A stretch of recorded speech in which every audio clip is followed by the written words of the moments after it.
Well,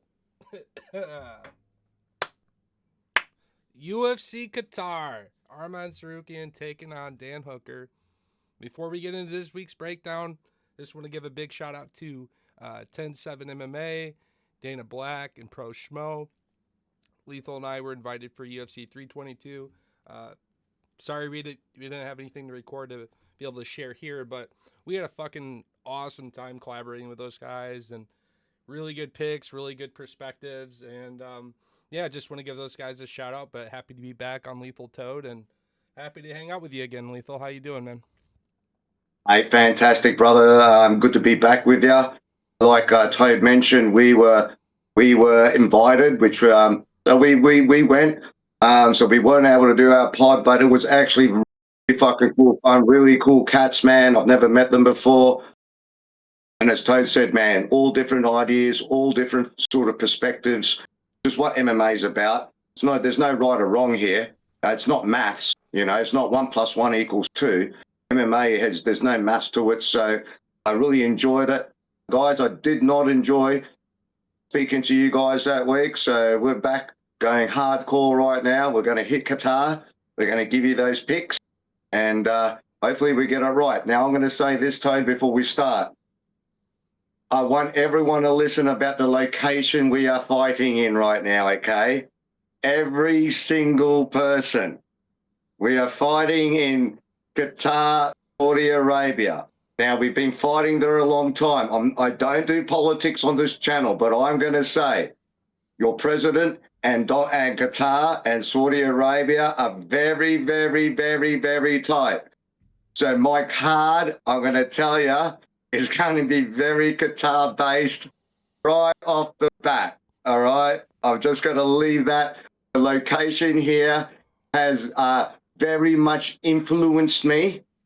Not even the fighters. I've been influenced by location, everyone. Okay. I believe there's a bias. Fucking, there's something weird going on. So I'm going to throw that out here. I'm going to pick these fights. I'm going to pick them with odds. I'm going to pick them with fighters' skills. But there's always going to be one thing that's going to influence me during this whole fight card is the location of these fighters and where are they from and who are they representing and what region of the UAE. I find that that's going to be very important. You guys might disagree. I don't know whether Toad, you disagree, Yeah, Lethal. but I I'll was just kind of kick off with this, man. Like, it's no surprise whenever UFC stacks their cards up and down with their, very select sand lizards. These guys definitely have a crucial way and swoo with the judging. A lot of these fights are grapple exchanges, wrestle exchanges, control time. We're seeing judge scorecards quite a bit. Unless we're getting like a submission or something on the ground, because sometimes the pressure is awesome and it turns into a finish. But a lot of these can be some weird stall out fights, and man, the biasism has never been more harsh, in my opinion, than anywhere. Not even just Qatar, but Abu Dhabi and some of these places, man. His Majesty really has a plan. So be yeah. careful. Be careful with So your betting here. I'll say that. I'm definitely gonna hedge some of these just decision props. Quick recap, I guess, if you want, Lethal, from last week, since this card isn't anything super spectacular, minus like select fights, of course. Um, yeah, how'd you do last week? I saw you mention it was plus. It was good. yeah, How'd that yeah, go for you? yeah. I made $800 profit. Now Nice. I missed the whole 12 parlay and Don't shit. say it. Don't say Obviously, it. Don't mention you his know, name. We but all listen. but There's a name but we all could say, which was the parlay Uh, buster and hey, the prop loser. We're not actually, saying did it. you did you know how lucky I was? I'm going to tell everyone how lucky I was. So when old mate, we'll call him old mate now, right? We won't mention his name. When old mate Durden bailed out, Cody Durden bailed out, my parlay bets got cancelled. I forgot to reignite them with old mate back in them. So when old mate lost, I lost nothing. I never. But if he didn't, if that happened in the real world, I was like you guys. All of guys, I was done. He would have finished me. Two things. I got away with that one by fluke, brother. I just forgot to reignite the Cody Durden parlay. I just forgot to put it in. It's not Durden, but yeah, I know what you're saying. So Wallmaker, I think, was one of the best locks in terms of a fighter to win by negative numbers because he's got one way that we know and it's proven, and it's his hooks, his knockouts. Dude, Cody showed up and fucking brawled with him. They each sat and exchanged it. I respected to get to see Wallmaker be tough for the first time because normally he's not hitting the brakes. He's on his own gas pedal. So it was a level up learning experience for him early in his career. Got the jitters out. A lot of that hype off his shoulders, for better or for worse, because some people really flourish with that kind of power, like Prates, right? Morales, another guy. Those prospects do sometimes just keep a good, energy surging with highlight knockout after highlight knockout streaking. Smaller weight class, Wallmaker, not the biggest of guys. I expected his test to be a little higher, but that just kind of goes to show you that we shouldn't count this guy out from climbing some rankings too. Cody's going to be on the rise of that division too. He can fucking certainly give it. He's got a spectacular amount of knockouts in his own regard. The biggest thing that hurt me in that fight by prop was I didn't get a finish. I expected in 15 minutes we were going to get a fucking knockout. But it's kind of why I tend to stay away and I don't overly invest in smaller weight class too. I love all those knockout artists down there. They're fun, the TK artist, Joshua Vans, but at the end of the day, it's flyweight. I had like a rule. Bantamweight, flyweight, all these guys. I said maybe even featherweights where I drew the line with Diego Lopez and some of those other finishers. I will never overinvest in just a finish only with those guys because sometimes you just get a beautiful 15-minute fight and other times you get a beautiful 25-minute fight. Those fuckers can scrap. So get into the middleweights and heavyweights. I love those knockouts all day. So if you didn't have those welterweight fights by finish individually, you kind of missed out, man, because Morales and Prates are just, that's how they get it done. They have one clear path of victory, and it's picking you apart with spectacular striking. Like Leon in many ways did shit right. Real quick, just to wrap up with him, he was going away. His guard was coming up. Fuck, he even tried eye poking Prates and missed. He knew it was coming. But that's the advantage of being 170, tall, lengthy, snappy sniper. You really can just zap. So I'll kind of shut up about that card. But yeah, I'm happy you hit hard, man. Morales was a nice individual hit. Made $200 or a little more than that. And minus not getting a finish in the Islam and Jack fight, that would have cashed me out a couple different 4 and 5 leg parlays on method and finish, plus like 2,000 prop. I wasn't too bad overall. I made some money as well. Not about as much as 800, but didn't have a losing night. So we still continue to push like 40 something, almost 50 units at this point. And to let everyone know, I spent 300. I put 24 different parlays in, man. The ones that I pick and the ones that I think are going to go stupid, I end up with 3. I got an 8, which I cashed in because when I posted it, there were still 5 legs left on that. I went, no, I'm cashing that fucker in. I got a 5 and I got a 4. The 5 I got all by the last main card. I got by either finish or by a fighter. And the 4 was just a basic. That was the first 4 of the actual card. So that was the prelim. And the 8 was just before fucking BSD, man. And Benil Daru. So I sort of went, fuck, man, you know. So I bailed out on the 8. But like I said at the beginning last time, Toad, for me, I'll pick 12 today. I will stick by that. I will post these fighters. But during the week, man, like I'm going to sit back and go, I think this might happen. This might happen. And I will also say this, not because I can change, because I follow the MMA community. I listen to the community as well. Okay? It's not all me. I listen to the community. I see what's going out there. I'm a 24 person that's in with this community like you are, Toad. And I accept other people's opinions. And if some of those fucking opinions are fucking logical and seem legible, I have no issues. I'm going to throw this out there. Matsy Bets, thank you. You were one of the parlays, bro. Your parlay got me $394. Very nice. So that was from Matsy Bets. That wasn't mine that I made up. I got it from Matsy Bets. So hashtags Matsy Bets for the submission, the knockout, and the decision. Yeah. He did that parlay. I watched it. I put 50 on it. It got me 594. Thank you very much. That was from him, not from my brain. Yep. So what I'm saying to everyone is, we can only give you one moment today in about 2 hours. But as time goes on, you will see that people change. And, we're entitled to change our mind too. Not change our original opinion, but I'll always stick with my card.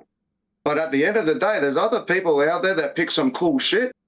It's about going through the bullshit people and the ones that actually sit back and go, you know what? I can see that fucking happening. I can see. There's one here today I'm going to talk about. It's one of his bets. He's already posted it. I find it very interesting. We'll get there when we get there. Yeah, so there's some sharks definitely in the game, and they're pretty known at this point. A lot of those groups, if you want the full picks, it's a buy-in. It's you're paying for it, and well, if you're up units, that's great. Lucrative James, I think, is the highest unit capper of the year currently, and his measure of units not bad. So yeah, no. I don't know, Mate, man. does it for All I'll free. say is this: It's cool. I throw out a lot of finish props mostly. I don't really do a lot of decisions versus money lines. Like, you know what I mean?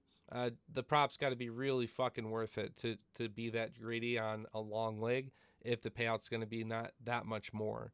So a lot of this is just looking every week at method, props, the submissions, knockout, and decisions. And if something's absolutely crazy, like Joe Piper by decision, hey guys, I'm sorry, I tried coming out here, like he just gets a 15-minute decision where he's clearly winning the striking exchanges, but he doesn't get the knockout.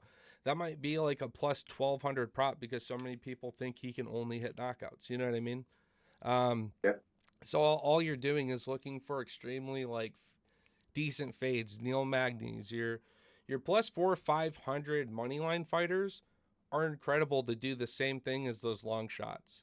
And it's so much safer. And you see so many beautiful cycle parlays is what a lot of these are. Submission, decision, knockout kind of trios. But it's so sad when you see so many 2 legs completed with that 3rd leg missing. Versus like, oh, fuck, if I would have taken money line, I would have respected that Moreno had the ability to hit a TKO on Figgy, and I would have hit that bet. You know what I mean? I will say this on his side too. His last post, he actually did a graph, right? And he actually said, he did the 100 grand one, he did another 100 grand one, but he said between the 200 grand ones, he missed 14 weeks. Yeah. So that's honesty. That's why I don't mind looking at this. That's why they're like 100x payouts. It's like, over the next 100 weeks, can I hit one of these grand slams ever again? And so, yeah, it's the same thing with like those 8-leg method or the 8-leg distant parlays I make where I determine like all the knockouts on a card or submissions. Those hit really hard too. But see, that's only lethal. That's only like a plus 3,000 at most. Plus, I guess the last one I hit was $5,000, brother. He's putting 5,000, 6,000, 8,000, 3,000. Yeah, he's hitting hammers, dude. Yeah, absolutely. Yeah, I haven't got that. You know what I mean? I don't know like his promo kickbacks and affiliations, but I'd imagine the highest renowned cappers that have a paid subscription system, their measure of unit's gonna be pretty decent as well. Versus like you're in my measure of unit. You know what I mean? So that's what gives those guys all the spotlight because I guess they're the ones consistently hitting it at a high level, right? So, but I promise you, Lethal, I promise you, in your villages, your long shots, your underdog parlays that you include, within doing this in the next 2 years, just based on missing so many of these 3 out of 4, 3 out of 5, 4 out of 5, but having the outcome of the fight go so close to that way, like someone just barely surviving around while you have the That's person more by fun. like a fucking I love knockout or that. submission that breaks it. That's way more fun. But Lethal, Way more fun. think of a killer that goes out and you have him by finish. You know how many of those cycle parlays fail because I had him by knockout, but instead he got the Yeah. submission, like Bonfin. I thought he was going to submit Randy Brown or Brown was going to knock him. So if you The had knockout. Bonfin, how many of you had knockout versus Brown? I sure in the fuck No didn't. one. No one. So how many No one parlays had a did that break knockout. versus Lethal? If you just respected someone like Shavkat, more times than not, Hamza, right? He's had a few decision wins that ruins that idea. But so Charles, Oliveira, get your finishers and make fight by finish with them. You know what I mean? Those parlays can blow up very consistent. But the only question you have to always look at and say to yourself is, against another killer, how much can I just bet to say this fight doesn't go to the judges? Now Yeah. you're hitting That's why tons more last week's shit. card. See what I mean? Remember last So week? that's why I'm over I here. said to you, last week I said to you, it's going to be hard to find the finishes. Those fights were going to be fucking. I didn't know they were going to be that stupid. Yeah. I didn't realize some of them were going to be that fucking stupid. You know what I mean? We definitely called that too. We were like, yeah, I'm not going to get overly invested in an outcome by finish on this card. You got to weave it. In hindsight, guess what? The flash knockout artists, they end up being the safest. Dariush not having a chin, that one's not bad too. So those three as a three leg finish parlay all fucking day. Those are the ones that you want. Like guys who are actually in the midst of getting their finishes and are consistently doing it. It's either this way or nothing. You know what I mean? So, hey, so brother, can you start this fight? Give me 2 minutes. I'll be right back. Yep, sounds good. So, anyway, sorry, we don't get to catch up and really, do much outside of this pod right now with work schedules and stuff. He's got time off work now to do this with me, so appreciate everyone holding down the shop. But yeah, sorry, we just like to actually geek out, catch up a little bit on how we did. So I'm happy hitting. Yeah, home of fight. That group's pretty sharp, Maddie. The question's always like, well, if it's been 30 since he hits and it's like 100x payout, well, yeah, keep throwing them, right? You're just planting seeds. Eventually, one's gonna hit. I did see that he was playing 2 though, so that's cool. That he's giving 2 ideas on this. I could see that being a lot more consistent for him. But yeah, we're going to continue to hammer by methods that you just seem to dodge more bullets and can get some more consistent hits. But it's not the crazy payouts like that, right? And that's what makes it so sharp. So you guys drop some shit in chat. Let us know what your favorite picks are, your methods, your underdogs, all those things. And maybe Lethal and I will do a community like, here's a 3-leg. His idea, my idea, your idea every week. Top comment. It'd be a fun segment. Hey, Lethal, I got an idea.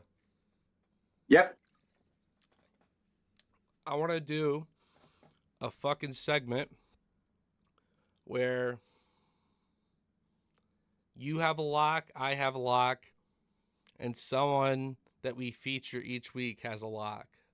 Like it almost like you're inviting a guest on a show. Yep. Like I want to know Schmo's lock of the week. I want to know MMA Jesus's lock of the week. I want to know Dusty's lock of the week. And you and I build, do whatever you want with the rest of them, but do a 3-leg every week with those 3 things. And can we add one more onto that? Can we add the lock and the long shot of the week?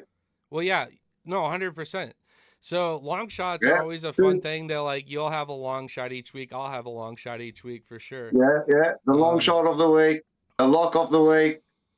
Yeah, that would be fucking cool. I love that. That's awesome. When I was catching up with Pap, I was telling him actually, like, hey, he likes making that kind of graphic work. I've been doing that kind of stuff back in like 2020, 2021 when I first started. Like, here's my lock, here's this, that, here's my favorite underdog, here's this person. All these fights by finish. I do every fight. Does the fight go to the judges, yes or no? And I would do kind of like Tapology. You're trying to be round specific. Yeah. And absolutely, I would go through that list and find my favorite locks of those finishes. Like, yeah, this one at this value at the casino, this just makes so much fucking sense. And it's no surprise everyone in the space kind of does a featured segment. So for sure, put your stuff together. We'll put my stuff together. We'll if you want to collaborate on it, let's do your dog, my dog, and then your lock of the week, my lock of the week. Make some 2-leg parlays, just like Lethal Toad. Yep. So I'm in. It'd We be a can cool way even to run get it the because I've channel got growing too, I guess. You and I haven't really done much with that channel, so it'd be a cool way of trying to interact with it more, maybe. Yes, 100%, brother. So I agree with you, man.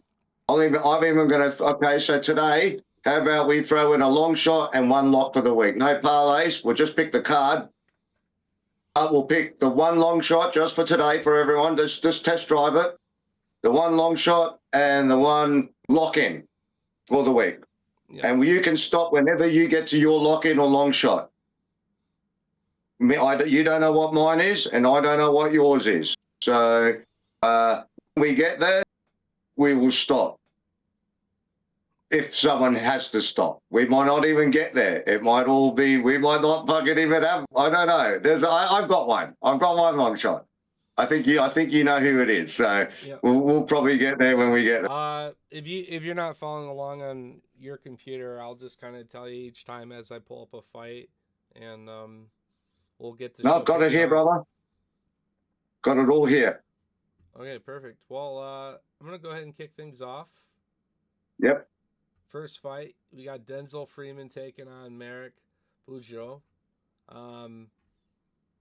I actually don't mind Freeman in this spot. I know was he an underdog, I imagine? Yeah. Yeah. And actually, sorry, down under, the first 3 fights, they haven't given me props on. Okay. So I only get props on from Ryan Loader. Yeah, I generally look at props more after the pod because more things have finally updated from hitting midnight my time, and I start to have like my Thursday props. So on like finishes at least. I did go through the stats. I did have everything. I do like the Freeman as a TKO. I really don't know much about these fighters right now at all. I did go through some footage, not much because I was so much more interested in the main card. But that's why I'm thinking, you know what, I'm going to do pretty good today, Toad. I sort of got Freeman, but what did I have? I do have, where are we down here? You got Freeman at 6-1. I think he's pretty well rounded. I mean, he's gonna get it done with his striking, and he can mix it up if it's not going this way. And I think when you get up to these higher weight classes, the thing you got to respect is one man's athleticism and ability to grapple gives such an advantage when, you know what I mean? There's this in between brawler section of heavyweights that just mop around and Costa around, you know what I mean? They're not necessarily always getting knockouts, but they totally could. So it's weird to fade it. I understand some of these guys going to decisions and making extra money that way. But man, is it risky when someone can threaten a submission and knockout because they're just naturally so fucking big, you know what I mean? So I think this is actually a good kickoff fight. I don't mind it, 2 debuters. I did take Belugio, Mark, if I'm saying it right. Yeah. Gilo. Yeah, Merrick. Yeah, I am. I really. Yeah. If you're probably going Merrick, you're thinking by knockout. Sub. Or sub. 50-50 he's got. Yeah. I was going to say. I don't know. I'm trying to imagine him not having better grappling than Denzel and just masterclassing a sub unless he knocked him and was behind him and just fucking cinched it up, like a Yuri. Yeah, so it's got a Kimura, ankle lock, a ground and pound, a ground and pound, and a ground and pound. So round one. That's fucking. Yeah. Do you think he's going to be that dominant on Denzel on the ground in this matchup? I don't know. Denzel's got a 17% either or, and then you know what I mean. His stats. I'm just going by stats here because I don't really know these fighters that well. But if I'm just putting my money on it, I have to go, man, just for his stats. There's a finishing record right there. It's finishing in round 1. if he needs an extra round to finish him, then he gets an extra 5 minutes, or he gets an extra 10 minutes. You know what I mean? But Mm-hmm. if, by the looks of it, brother, I've got to go with Belugio Yep. by finish. By finish. Yep. By finish. Yeah, I think submission or knockout is your if you had to pick though. Yeah. I'll give you the. Have you got a prop on that one? No, no, no. I've got a prop For a on it. prediction, do you got submission or knockout if you had to pick? Gun to the head, submission or knockout, pick one. With the 50-50, I think he's going to take Freeman to the ground. I think he's going to use his submission skills. Does want to go through the hands of Freeman. So, and he's got a 50. It's like I said, he's got the 3 knockouts, the 3 submissions. He's got an ankle lock in there as well. And I like he's got an ankle lock in Kimura's. They're not submissions that people throw around all the time. You know what I mean? So he's got a bit of diversity. He's got a bit of he's got a more extensive grappling game. So probably go submission on this one, brother. All right, we'll see. Yeah, I like Freeman by knockout. I think it happens in the first 10 minutes though, for sure. All right, moving up the card, we got the fucking Eagle, Alive taking on Shaq Rock. Fucking who's that? Yeah. Patty's teammate, and this is his UFC debut as well. So yeah, tough matchup for Shem because I actually do think he's like a good. We should see him fighting someone who's kind of at their losing streak / also someone else debuting, and I think Eagle's fucking. He's part of the. He's not officially part of Khabib and Islam's little wolf pack. You know what I mean?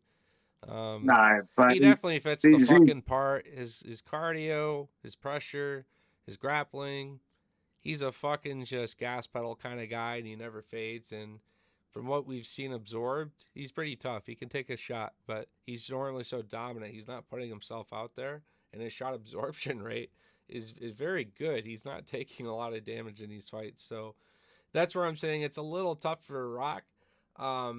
This is going to be a pretty interesting fight in the sense of like, well, he's not so bad like a lot of these guys with submissions. And so if you have a very dominant grappler who is mixing in his strikes in his own regard and smart with his kicks and his timing and his punching, of course, but like when this fight finally goes to the ground, you know, Rock actually has an ability to fucking get something just very oddly, like an arm or an ankle or just something that all of a sudden plays Uno on this fight.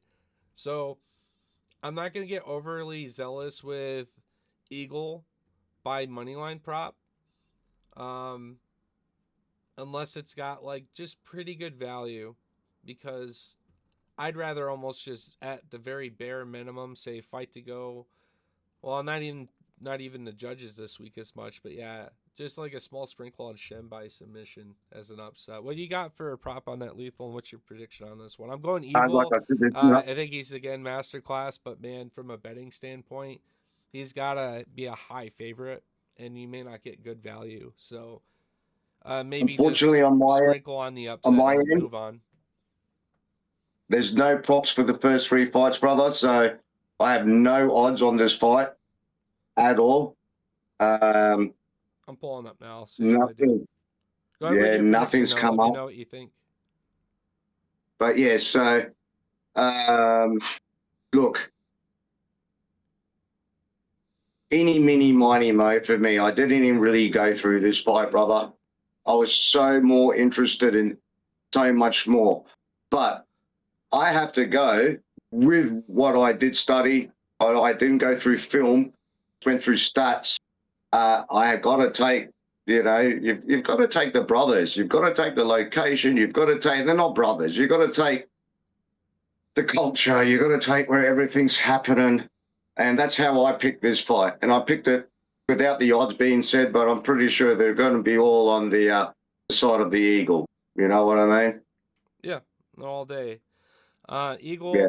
high ceiling. I think it's, you know, he's one of these prospects that will keep his undefeated record, like Mashayev and these other guys coming up that just, they're little motherfuckers until they get to top 15 guys. at the very least. So I think he's well on his way. Just to catch you up with some props too, I pulled it up. Merrick is a plus 154. Denzel's a negative 200. And Wow. I don't have any finish props, but if that line holds true, then we can expect Merrick by finish at probably plus 200, Wow. which I think is a great one. But I'm definitely hammering fight Yeah. by finish in the first 2 rounds. Yeah, so with that, I'm going to go with you in that. Like I said, knowing that there's a finish in this fight, and I didn't know Merrick was the underdog too, so I had no props, so I picked He is that an just by stat. untapology. Just he is the underdog on the bookies, so that's a good Yeah, recipe. yeah, That's a good underdog recipe for sure. yeah. Nice, interesting, Kind of interesting. for like a coin flip fight, you know what I mean? Take the plus money, Yes, but that's where I'm saying I'll probably pick Freeman and then my bets by finish, and I'll still hit, and then I'll sprinkle on the plus money Merrick too. yep. Does like a extra boost if he does pull the underdog upset. But I think it's actually worth a little sprinkle right now at plus 160. That's probably going to go negative, negative. You know what I mean? It's not, that fight it shouldn't be swaying one way or the other, in my opinion. So, If you anyways, want to Eagle, sprinkle some he money to on, no surprise is a negative fucking like 300 for me, the Eagle. So that's where I was just calling it. He's negative 320. No value in that. No value at all in that. So, no, maybe you look at his none. finish or decision props and try to strategize maybe a double method, submission, or decision win, something like that. All right, ready to move up the card? Yep, All right, all sweet. ready to go, brother. Fucking Ryan Loader. Man of Steel taking on Ismail Nerdyaev. Um, Loader is another one of these like Bo Nickel kind of recipes, right? He's got that really decent background and he's a great wrestler. But just because you can wrestle doesn't mean you can mix in the striking and how do you take a shot, and it's not ever like from a fitness, weight cut, cardio level. It's literally just a technical level and an experience versus some of these guys that different parts of the world culture, they've been fighting since they've been young for different reasons, right? So these wrestler dudes show up and get absolutely fucking starched up and pieced apart. Um, I honestly haven't been one way or the other on this one. I've been back and forth. Originally, it was like, oh man, fucking Loader. No, I'm just having those Bo Nickel vibes, and then I don't know. It's another one of those fights where I almost am more swayed from a betting standpoint to take the underdog and just dodge the bullet otherwise, like as a small sprinkle. Because yeah, Ismail can definitely mix it better than Loader can all day in the actual striking aspects of this fight. So, I don't know. I don't know if I'm trying to bark not from a betting standpoint, but from a pick standpoint. I don't know if I'm trying to bark, 2 fights in a row. So I'm ever so slightly gonna go with Loader, but I don't know. I have tough vibes about this one.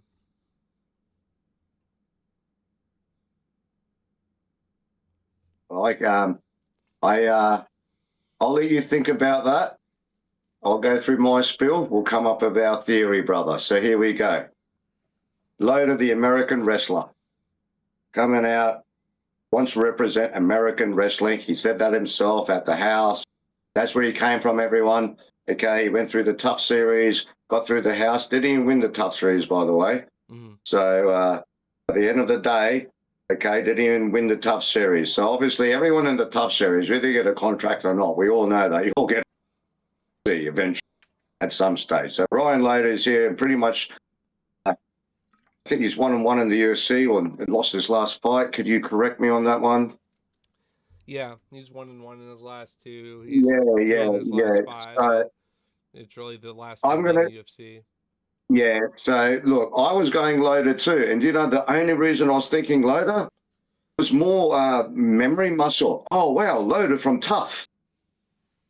I went, oh yeah, $2. And then I went, wait there. Hold on to your fucking horses here. Stop. Just fucking stop. Okay. I went, let's fucking look at old mate. You know, load his fucking opponent. Fucking the names this week are going to be intense for fucking who's announcing? Is it Bisping? Fucking, you know, Probably, yeah. yeah, he's gonna have a great time. But at the end of the day, I was just sitting back. Loader just doesn't have this, man. He just doesn't have it. I've got fucking a TKO and a sub on not on Loader, man. Old mate's paying right here, and I love this prop. Yeah. I love this as a double chance prop. Ismail for fucking a $2.70 by TKO or submission. All day. That's a great I one. love that prop. Yeah. I think that's a The beautiful the fucking prop. the wrestling, just like the other Loader, fight, dude, the wrestling from Loader could totally put him in a nasty spot where we just get an upset submission. So I want to see these is he that good a wrestler though? Is he that good a wrestler? Like, no, is he no, no, but Kamara you know what I Usman, mean, like Colby someone who Covington? just cinches up like a last weird triangle, or you know what I mean. We see these wrestler guys that are still kind of finding their way in UFC be too grapple heavy. And it doesn't always happen, but yeah, sometimes they get in a submission where it's like, fuck, what was that about? They just kind of got caught out. You didn't respect your opponent capability to cinch something up. And like you told, it did toss me up. But actually, I sort of just had to go on, why am I picking Loader? Why am I looking, before I even did my study, looked at the thing and went, wow, Loader's fighting. I went to pick him. And I went, why am I picking Loader? Well, like, what's the reason? Like, all of a sudden, is that because you remember him from the Tough series? Is that because you remember his last loss? And then I actually thought back, I went, actually, he's not memorable at all.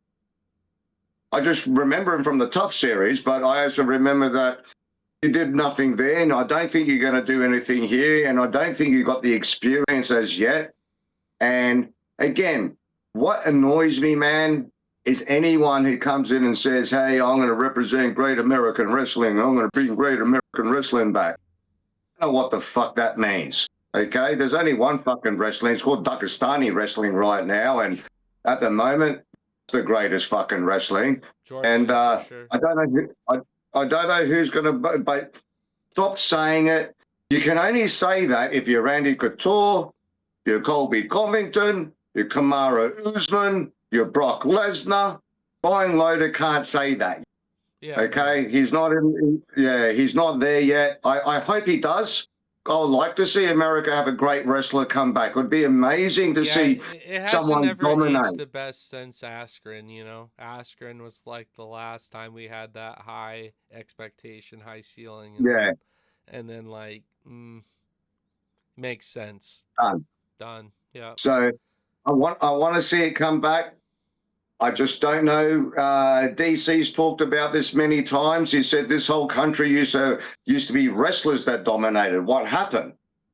You know, and he's asking the question: is it put in the country, or is it the change of the sport?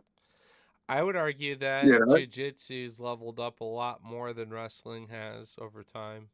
Wrestling was an early dominant thing where everyone was getting surprised and caught out.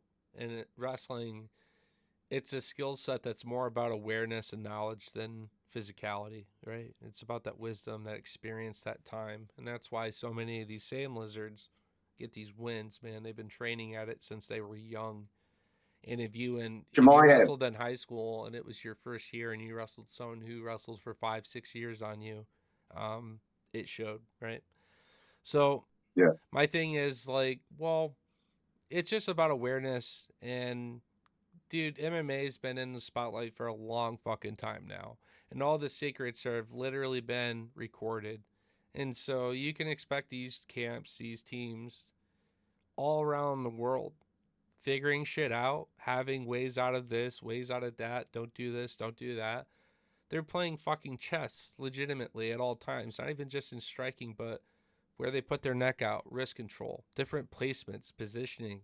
Um, you know what I mean? And then there's the whole feinting game, the actual poker side of it. So I don't know, man.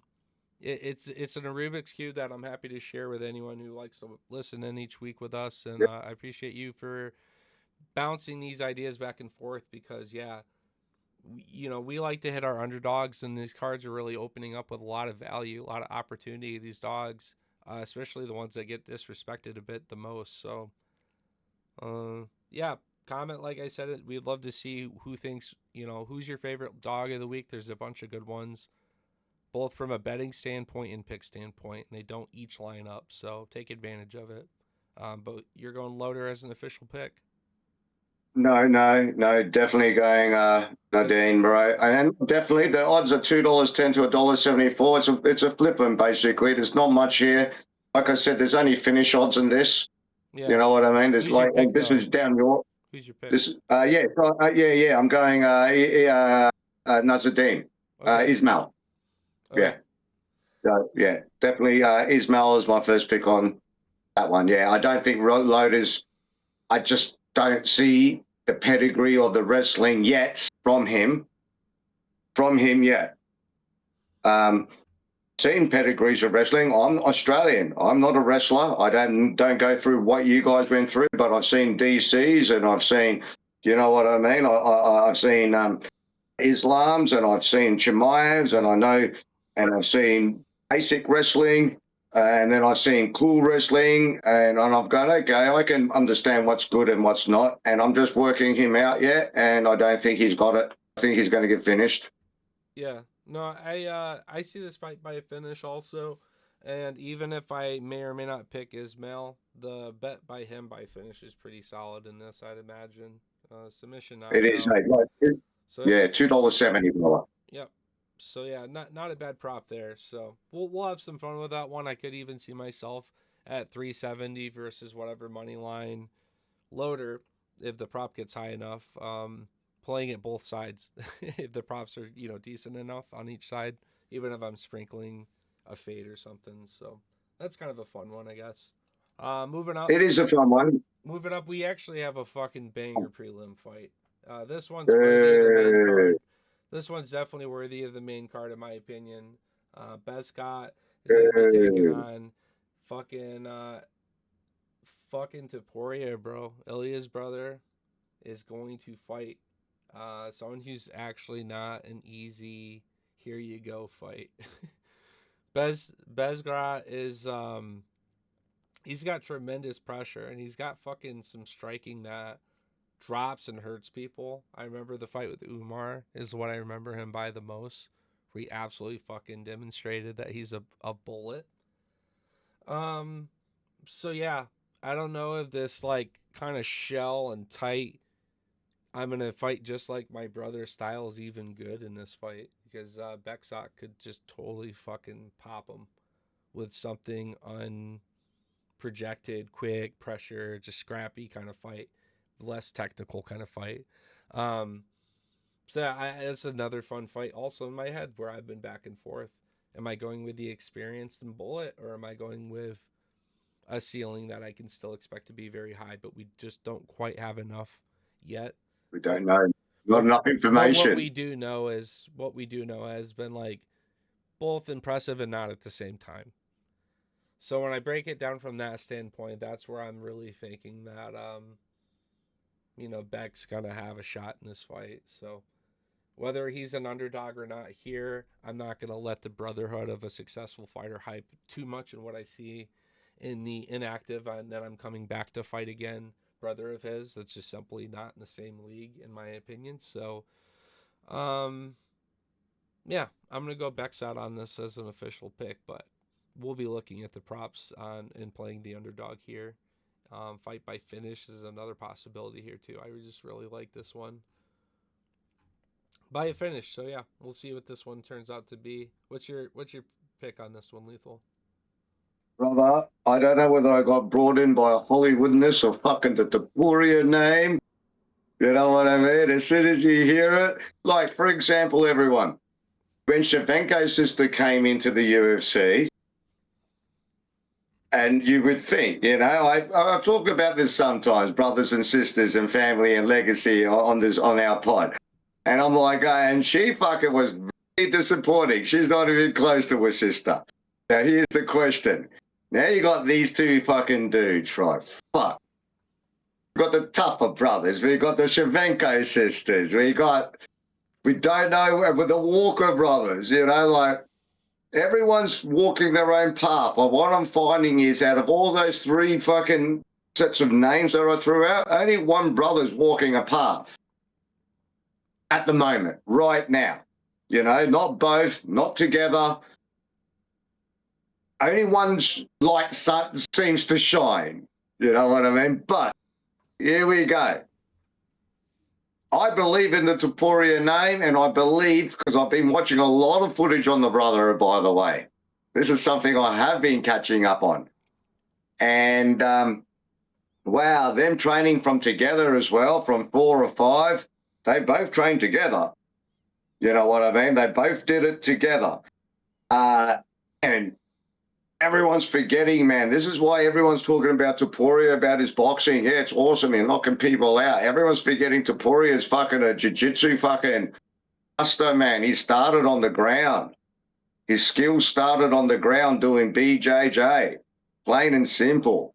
So did his brothers.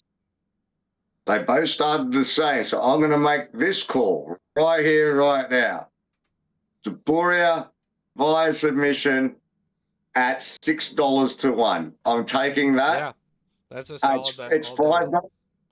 It's $5.50 the knockout. It's $6 to 1 for the sub. I'm gonna get sucked in by the name, everyone. Sorry. What's in by finish? With just both. They're definitely worth, some sprinkles on each at the bare minimum. So the double handsome in $3. 3 to 1. That's a great parlay piece. 3 to 1. And Balzac is $2.85. So 15 cents difference between the two. If I take Bexot, what's his knockout prop? It's either he gets his knockout. Or he's getting, like you said, 320. And that's why I'm going to the ground with Taporia, because of Balzat's knockout, right? That's why I'm thinking he's going. That's why I'm sort of throwing it this way. And lastly, so 320. Fight by finish, the fight to just not go to the judges. Hey, not to go. The fight go the distance. Yes, it will go the distance at $2.46, $1.50. No, it's not going to the distance, dude. According to the Flock of Seagulls, this fight's finishing. I agree at $1.50. Yeah, that's a parlay piece for sure. So Balzac's submission is 19 to 1. His knockout is $3.20. Taporia's knockout is $5.50, and his submission is $6. And his double chance is $3. Taporia's not a bad bet if you're thinking finish, and all you got to work out is who's going to finish. If Taporia's finished, you're making money. Yeah. If Balzac's finish, you're making money on the TKO. Yeah, here's what I'm gonna do. Here's what I'm gonna do. This is so obvious. I'm betting Bexot by knockout, and I'm betting Taporia by submission, and I'm betting him by knockout. I'm playing this 3 ways. Because you got I'm money. I'm not going to be mad with whichever hits. I'm going to make money either way. Yes. Yeah, that's what I'm going to do. That's what I. It's really the odds aren't even in. Let's go ahead and do it. The odds aren't even in who wins or loses. If we go through the fucking props, there's money to be made in the fine print, brother. You know what I mean? Let me read you my props though, because you have that crazy Australian shit that I don't get. So I only have them at a plus 220 knockout for Bexot, and then Taporia is plus 430, and Taporia's submission's plus 500.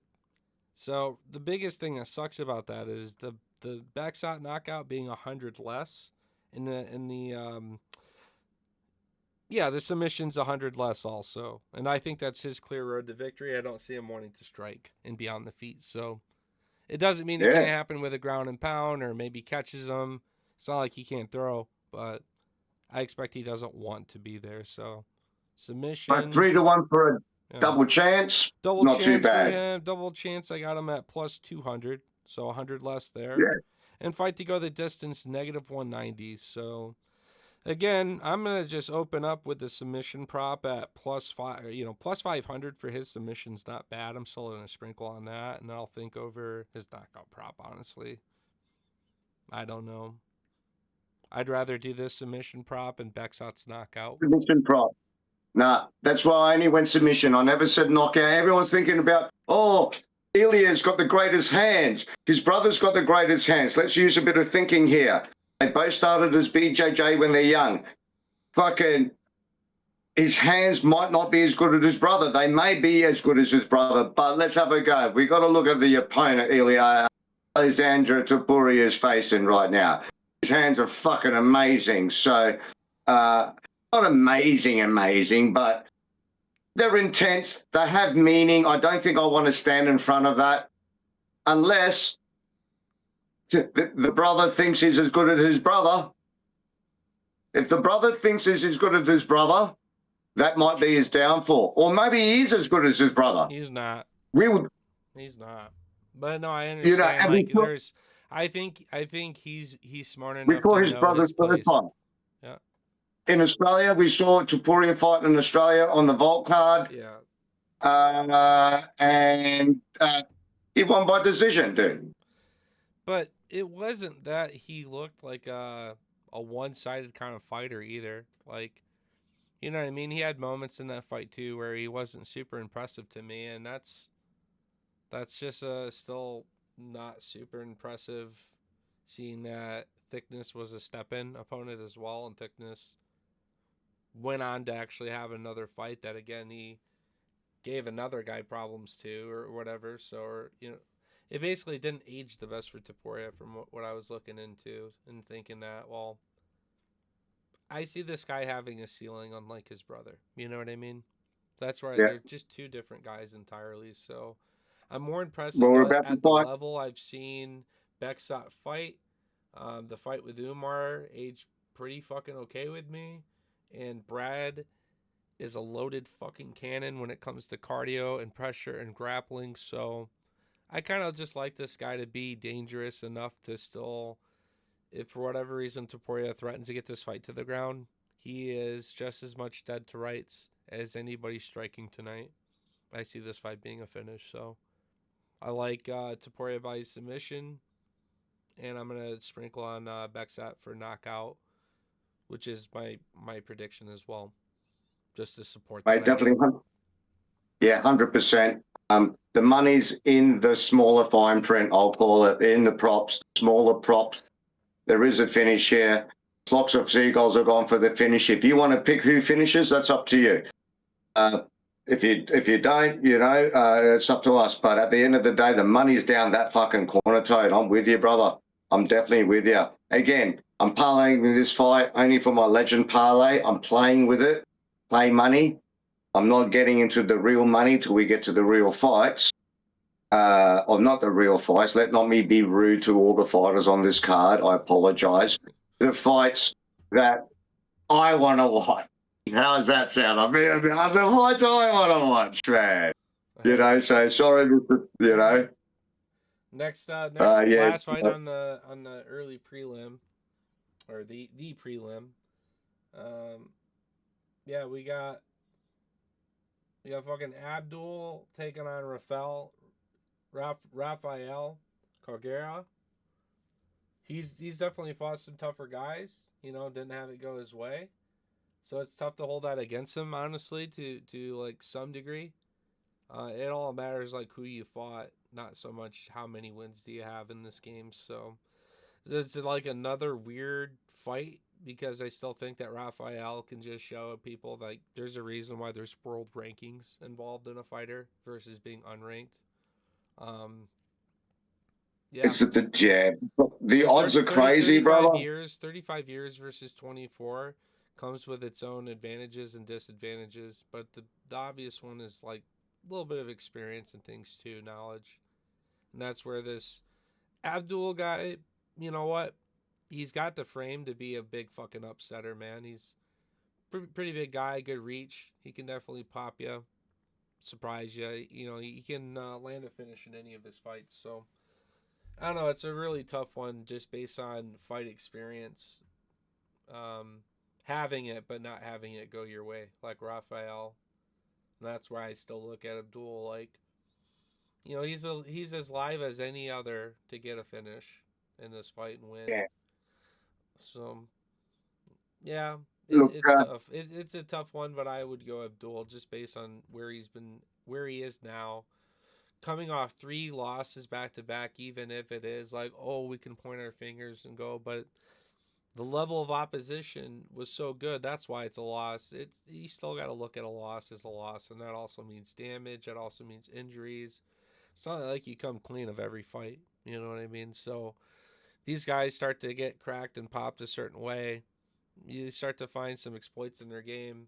Abdul totally can knock this guy out, just like a lot of these other guys at the weight class. I mean, this is a knockout division. This is a submission division. We don't often see judges here. So I like Abdul, but yeah, it's a weird one for sure in the sense that it's still a debuter, and sometimes we get overconfident on those guys too. So look, I'm all Abdul here again. Location, location, location. The youth of him. You know what I mean? As in not the youth, as in youth, but the acclimation, like inexperience. Yeah, yeah. yeah, But dialed you know in. what, Yeah, mate? Raphael is like his odds are like $9 to 1 over here, brother. You know, like fucking hell, like I don't know. These are massive odds. You know what I mean?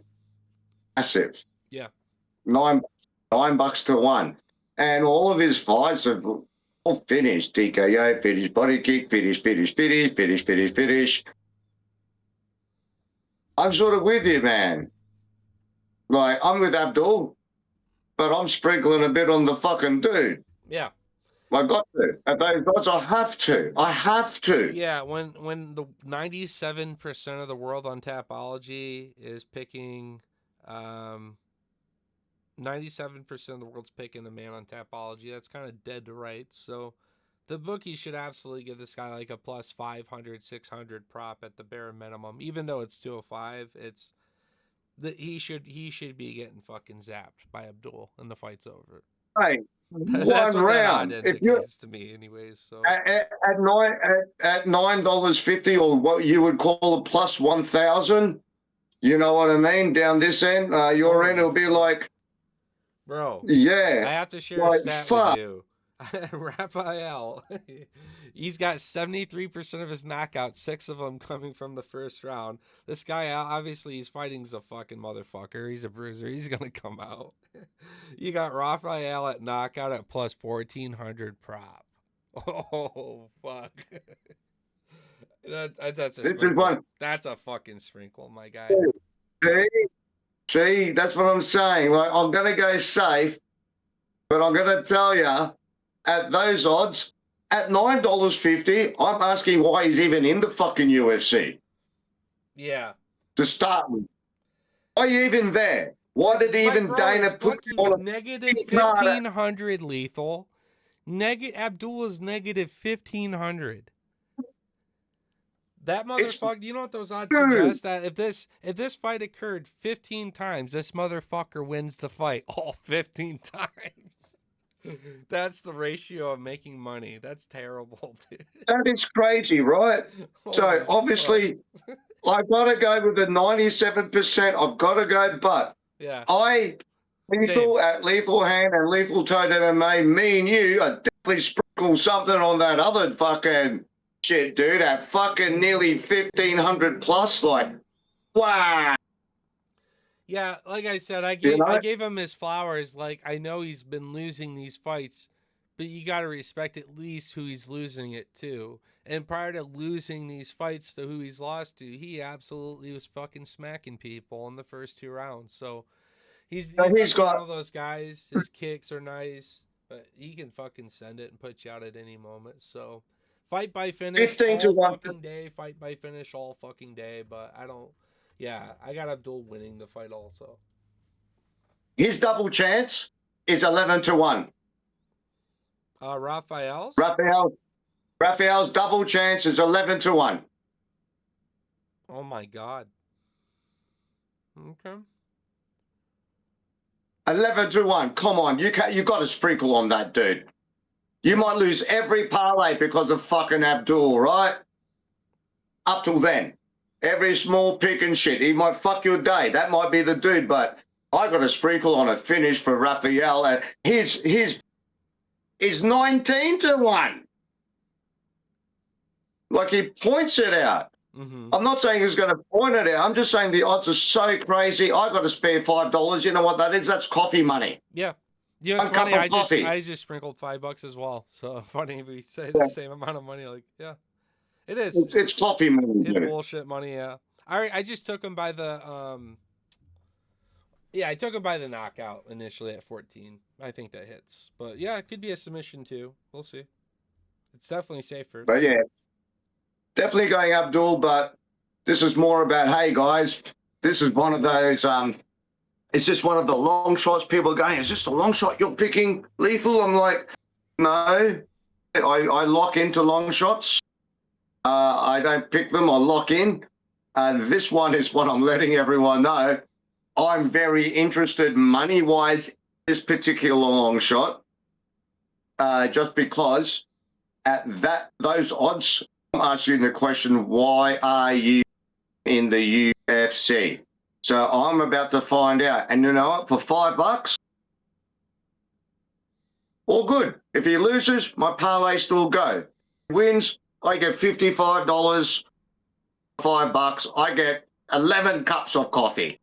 So either or for me, $5 sprinkle is all good. Everyone's going here. I'm going with them with you, Toad, but you know us, dude. We do like the dollars, and we do like to see some crazy fucking odds, and that is crazy odds. Yep. And this is just like it could be the other way. Abdul being his, his first big fight in UFC. And Rafael, imagine if he did have a winner too. So he could be the plus 500-600 guy by finish. I'd be riding that too. But when someone's negative 1,500 in a fight, I don't care who they're fighting. Sprinkle on the opponent at the very least. You know what I mean? So Yeah. His money line's like also plus 800. That is just absolutely fucking ridiculous odds you don't get every day. That person's extremely dead to rights. And in some regard, it's who the fuck are you, Abdul? You haven't been anybody yet. So Yeah, all right. yeah. So what Moving the up the fuck? card, finally into the Do you know what? prelims here. Sorry, it just nearly sounds like a setup. I know Dana White loves the gambling, man. It just, the odds are so mental. So mental. I believe someone's going to be making $1 million out of this fight tomorrow, dude. Yeah. I say you take a long shot this week and you have that guy included in it. Just because holy fuck with that smack. Yeah. Oh, Like, okay. Here we go. like I'm gonna. parlay Yeah, I never with even him. thought about that. I'm gonna go with you on that. I'm gonna pick him as one long shot just for those, the stupid parlay. Yeah, I'll take him by And I'm gonna finish pick at 1100. I won't be too and I'm picky. gonna add him. I'm gonna add him with my actual long shot, and I'm gonna see how that one goes. Yeah, for sure. All right, moving up the card, we got Alex Perez taking on Asu Alambeov. I really like Asu. I think his pressure's solid. He's got kind of that combination in his game where he can come forward, he can dish it. Losing the cap, we all kind of expected that. Mikel's got kind of a fucking or Manuel's got a fucking ceiling, dude. He's another one of those guys that just keep him active, keep him fighting, and he will continue to win so many more fights than he loses. And Asu really, I don't know. He offers like a decent enough physicality where if you can prevent his wrestling and you limit him just to his striking, he's definitely human. You can definitely come back and win in the fight. He normally eats everything you throw at him as he controls, as he wins time, wins points, wins striking. So with Perez, he's not been doing good. I'm surprised he's around. Like he's probably another loss or so from being done. Truthfully, I think that. I just don't see it going his way much. I don't think he's going to be part of the UNC squad that as he starts to get into his mid-30s, he's continuing to pull up these big underdog wins and keep his contract at the end of the day. So I think Asu takes this one, and maybe Alex's soul in the octagon, and this could be it. So we'll see. I can imagine him doing a send-off fight of his choosing back home, United States. So, anyways, going to Sue. Who do you got for me on this one, Lethal? Fella, you're going to love me for this. This was an easy pick. I'm going to sit back and go. I've been going unks and aunts and shit and this and legends and stuff. You know, sometimes I get sentimental with my picks. Sometimes I look at people that I've watched in their peak, but then I forget them not in their peak. You know what I mean? Yeah. I'm actually not the person that forgets someone's last loss. I'm actually the dude that remembers their last win. You know, I forget their losses. So after going through today, I went, wow, fuck, Alex, I forgot, man. You were the guy once. Mm-hmm. You were nearly then. You weren't even the guy. You were sort of creeping up there, closing in, but you sort of never made it. You know, top 10, close to 4, 5, not 4, 5, like 6 or 7, then drop. He lost the down fucking at, all gangsters. You know what I mean? Yeah, yeah, and I just don't know. But what I do know is I'm sort of looking at this, a new generation. We're looking at the Prateses and shit coming up. I saw that week after week. You know what I mean? Yep. We're all going to get old and we're all going to slow down, and young folks do come out. And we saw Prates. I personally thought Prates couldn't fucking do that to Leon Edwards. I was very wrong. That guy's, and you know what? He might not even have the same skill as Leon Edwards, but he's hungrier. He's younger.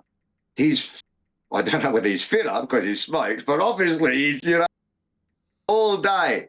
So I have to go with Zoo. He's the new boy on the block, brother. I'm in all the way. I think he's got a big fucking future in that division, and he's all the good. That was an easy one. Was a Zoo. I think Perez, you're right. Unfortunately, brother, you've had all this time to try and get there. Mm-hmm. All this time.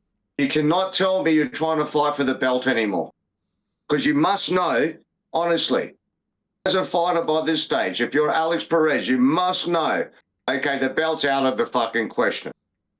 This is just about turning up for paycheck now. And I'm not saying you're turning up for paycheck because you don't love what you do. Don't get me wrong. This is not about the belt. You must know is never going to happen. Azu, on the other hand, he's actually moving towards the belt. So that's where we're looking at the two projections of these two fighters. And that's with you, Toad. One's on his way down, brother, and one's climbing the ranks on his way up, and the records speak for themselves at the end of the day. Yep. The record speaks for themselves. And I just think, I can see it. You want to go? You love your finish props? I see a finish by a Zoo here, bro. By TKO. Yeah, you don't think a submission's a possibility if the fight goes to the ground? You like Alex Perez on the ground, though, man. Like, yeah. Honestly, he reminds me of fucking who is it? A little bit of fucking Anthony Fluffy Hernandez, that scrambling, that. Yeah. Very fucking. I like him on the ground. He's Oliveira movement. I'm not saying that he's as good as them. I'm just saying when they're on the ground, they're scrambling, they're moving, intense. Yeah. He's always got a good chance. Perez, if I have any chance for Perez, be for Perez on the ground, actually. Okay. Yeah, I actually would go opposite. I said if Perez was two in this fight, I don't think it's on the feet. I think it will scramble. I don't think. So I'm gonna put this part of piece of the puzzle together real quick. You got the last loss from Masu by knockout, and the last win, the only win of 5 last fights for Alex, was by knockout. So, I mean, I'd look at those props from there. Asu to get knocked out. What does that pay for Alex as a dog in this fight? Money line Asu is going to be my pick if he's not too heavily favored to win. I think he's a So basically, good lock.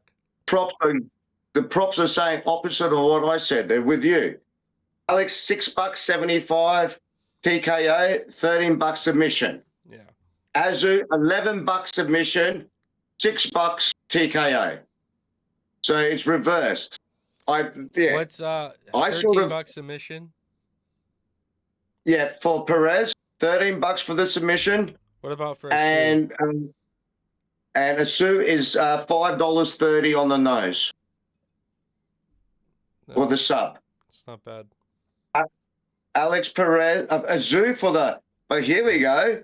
If we think Alex Perez is done, right? Mm-hmm. We think he's done. We both agree with that, right? We think Azu's going to win. Yep. Azu by knockout is 11.50, and Azu's double chance is $4. No. Not bad. Honestly, I would rather just sprinkle on the submission and knockout separately for him. For Azu, because the odds, you make way more money. Yeah, there's way more money, brother. Yeah. Way more money.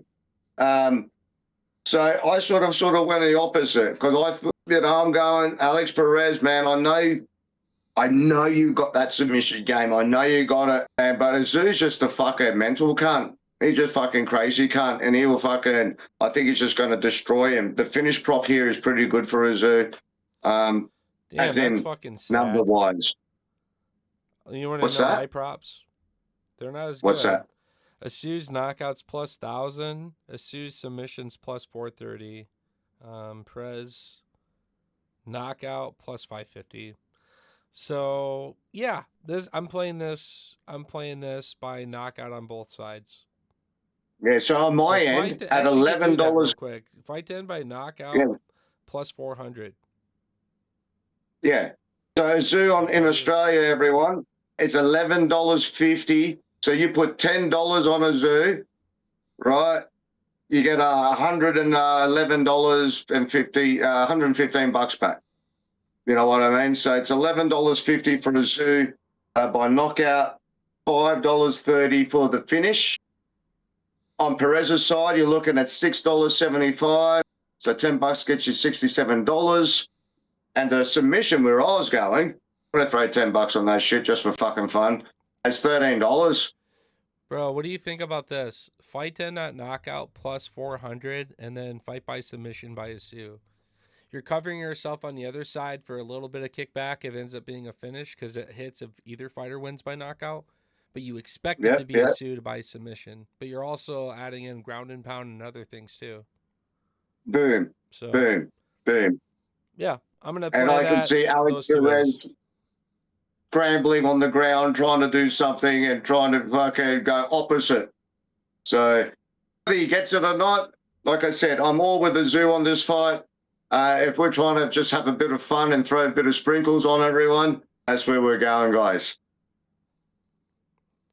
For sure. Okay. I like your work here, man. Like I love that throughout the card we're gonna take some of the biggest fades and have some sprinkles. And at this point, with like 3 or 4 of these, I think one of these hits and makes our nights because the payouts are 10x plus, right? So not bad. I'm loving that the Rafael Sorrero sprinkle, brother. I'm really excited about that sprinkle there because the odds were fucking. Yeah, they're crazy. There when we watch that fight, that's gonna be fucking crazy. I got to go and grab more Hooter. Give me 2 seconds. Do your thing, man. All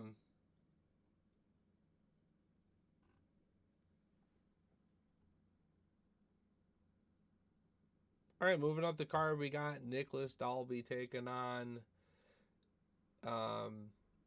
Sagid. This fucking dude's got crazy jiu-jitsu from what I saw. Like elite level grappling jiu-jitsu. Fucking sambo. Like this dude gonna snap your shit. Dalby, good fighter in terms of mixing it. He's got solid cardio. Minus getting, dropped by Randy Brown. He had been resilient up to this point. I don't think we're getting a knockout in this fight. I think it very dominantly goes to the ground and we fish for submissions, and I think we get him. I don't know if Dalby is able to wrestle his way up to his feet and work around. I mean, I think we're just going to see a power advantage. Just like Brown, we expected to be much better in the striking.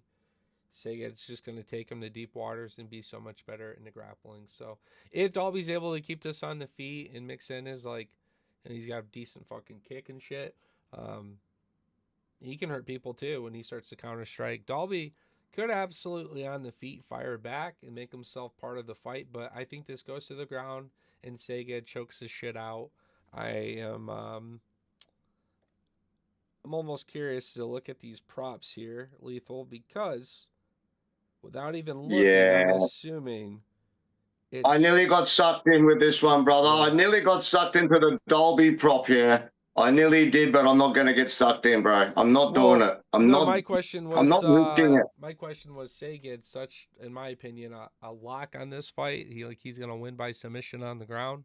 The prop can't pay that much, right? Oh, What's the prop? Do you have a prop on that one? I don't. yeah, yeah. So I do, brother. And I'm telling you what, they go.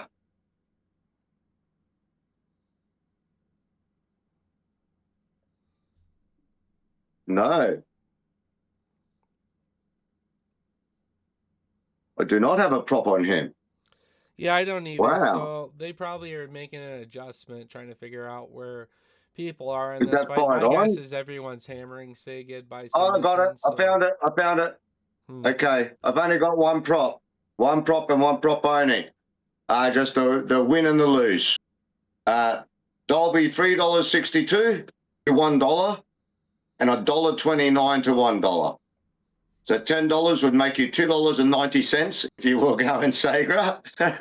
Yeah. No, I'll And take a $10. submission prop or else I'll fuck right off and I won't Yeah. get nothing. Yep. Yeah. So, and you know what? And just to go where I was going, I like Dolby. Yeah. Dolby's actually lost me money, by the way. Made me money. He's lost me money because I underestimated him. I always have. Always have. And I think I'm going to underestimate him again this week. All right. I'm going to go anti Dolby this week again. But with that being said, I'm not even picking him as a long shot or anything, even though the odds are great. I do see this part of the world taking everyone that's entering. Nicholas Dolby is one of them. You're going to get finished on the ground. I'm with you with the sub, 100%. And Dolby, I wanted to do, when I saw your name there, brother, I was like, oh, it's Dolby. And he's touch and go. Can I call him Dolby touch and go? Yeah. Yeah. He's hot and And I'm not cold. I mean, risking my, that's just a good way of describing. He's either on or off, yeah, or yeah. you see him just Well, I'm losing the not, fight right in between. That's what was so significant about that Brown knockout. It's like, okay, he's just done, I guess. Like he's just not going to survive so, this one. so Dolby, I'm not wasting my good hard-earned money on you anymore, brother. I'm done. I'm done. And if you do surprise me, doesn't matter because I'm not really putting too much into this fight either. You know what I mean? Like, this is sort of one I could see going to decision too. Honestly, Yeah. this one I could actually, yeah, I could literally. Dolby's cardio is pretty good. Hey, let's give Dolby some props here. The guy's there for a reason, not because he's Dolby's a good $9. underdog sprinkle for sure. But Yeah, but I think we very dominantly see Saget go higher levels than what we've already seen Dolby. That's the issue. But yeah, I agree. He's a good not, his underdog sprinkle. yeah, I wouldn't but be like definitely, donation or something, you know. yeah. So yeah, definitely for that fight. I think by this stage I'll probably have to go for that toilet break fight, brother. That might be it. I don't know why. I don't know why. I'm just going to have a feeling. I see Dolby doing the stupid breathing through his nose for for the first 5 minutes and skipping around the ring. I could probably see this going to maybe around 2 or 3 finish, or maybe around 3 finish. Not for Dolby though, you know what I mean? Yeah. So, Yep. but Dolby does have that cardio. He does have that grind, and he's not a pussy. Let's give Dolby something here. He's not a fucking pussy. He does fight. He does. entertained when he wins. You know what I mean? I'm not saying you're a point fighter, Dolby. I'm just saying I think you're going to be point fighting this fight, brother. Yeah, no, I don't see him getting away with the finish in this fight. If he does edge it out, it's because he's probably the more active striker. He's the more active, knees, clinch. He's the one trying to inflict damage. And I see Saged kind of being very focused with control, grappling, just trying to hit the gas pedal and do the obvious thing on the ground. But if it doesn't go his way and Dolby does resist well and gives him some adversity and then chops with some kicks, Dolby's got fantastic kicks. We could see this fight go into a late, very interesting third round for Nicholas Dalby, where again he'll lose you some money. So I would agree that Can you see where I'm going here? Dalby's a Yeah. great sprinkle as an underdog, but I'll probably look at the Saged props by submission as part of a cycle or two this week. My unit size for a cycle isn't shit because it pays so high when you hit a 3 or 4 leg cycle. So I'll play around with that one probably as a first leg. So we're talking about long shots, brother. I went past it, so I'm going to lock in my long shot for the night before we move on. Okay? Oh, no, there's a couple more coming up. Sorry, not yet. All right, I let's got move two up the fucking card. paints here. If you're all Yeah, set. yeah. Okay, awesome. Moving up the card, we got Luke Riley taking on Bogdan Grad. I like this fight a lot. I think it's a good fight. It's good, it's a good matchup. I'm gonna go Luke Riley, but I think Bogdan is. There's so many good fucking dogs on this card. I think he's, without knowing his exact underdog prop, I think Bogdan's a good underdog prop here too. But I like Riley as my pick and Riley by finish. Was it submission, knockout? Yeah, it's a knockout. Yeah, right. I'm gonna probably look at his knockout prop and then look at the money line prop by Grad. So what do you want? Where are we, brother? Luke Riley. Here we go. Okay, let's have a look, my man. Oh, wow. $2.50 for the TKO. $18 for a submission. Yeah. $3 by point. And what's Bogdan's method and different options? Money line? Yeah. Bogdan, money line, TKO, $7.75. I like that. $6.25 by points. $14 by submission.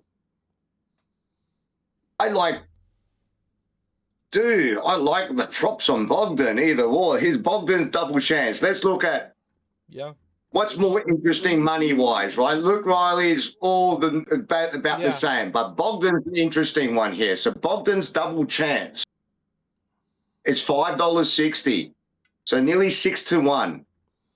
That's plus 600. That's definitely a sprinkle. And then you bet Riley by knockout and probably like a two-piece parlay or something, Yeah, but definitely plus 250 if you're isn't even anything to go super crazy on either. You know what I mean? This weight class, these guys. I mean, Riley, sure, likely by knockout, but I almost wish he had at least plus 300-400. You know what I mean? So I almost need to parlay that one, I think. Riley's only a parlay piece unless you're going to go for the knockout. He's only a parlay piece, brother. Everyone's going $2.50 for the knockout or Riley $18 for the submission. So obviously there's only one path to victory for fucking Riley here, dude. Yeah. You know what I mean? Only one way. Bogdan is sort of on the other hand, he's $19 and $18, and everyone's thinking he can't submit Riley and he can't knock him out and he can't double chance him and he can't even do the points. Points are 7-1. Yeah. So I'm like, this is a underdog that I'm very interested in, as in the finished props of this dog. Parlay-wise, on my parlays, because my parlay sort of started from Perez and Azu, right? So basically where I start investing my money is from this fight on with Azu and Perez. So I went Azu. I'm sort of like going, I'm going Riley on these parlays, but I'm telling you, the sprinkle on Bogdan Grad, is very, very, very good. Oh yeah.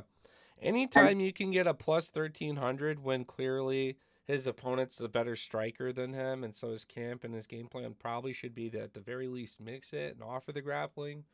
Because I don't think it's much of a so, surprise Riley will fuck him up on the feet. So I could see, but if it did happen for Bogdan Grad, submission being live. I'm actually going to parlay Bogdan Grad in a couple parlays, brother. Yeah. I'm going to mix him in through a couple parlays. Do you know you get those stupid upsets?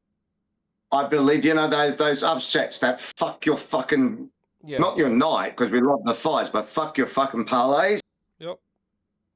I think he might be one of those ticks in the box. I think maybe Sakura at fucking death money at $11 and shit might be a tick in the box. I don't know why. I've got a spidey feeling on that fucker. But yeah, Bogdan is definitely a very interesting one. And I think Bogdan might do the upset.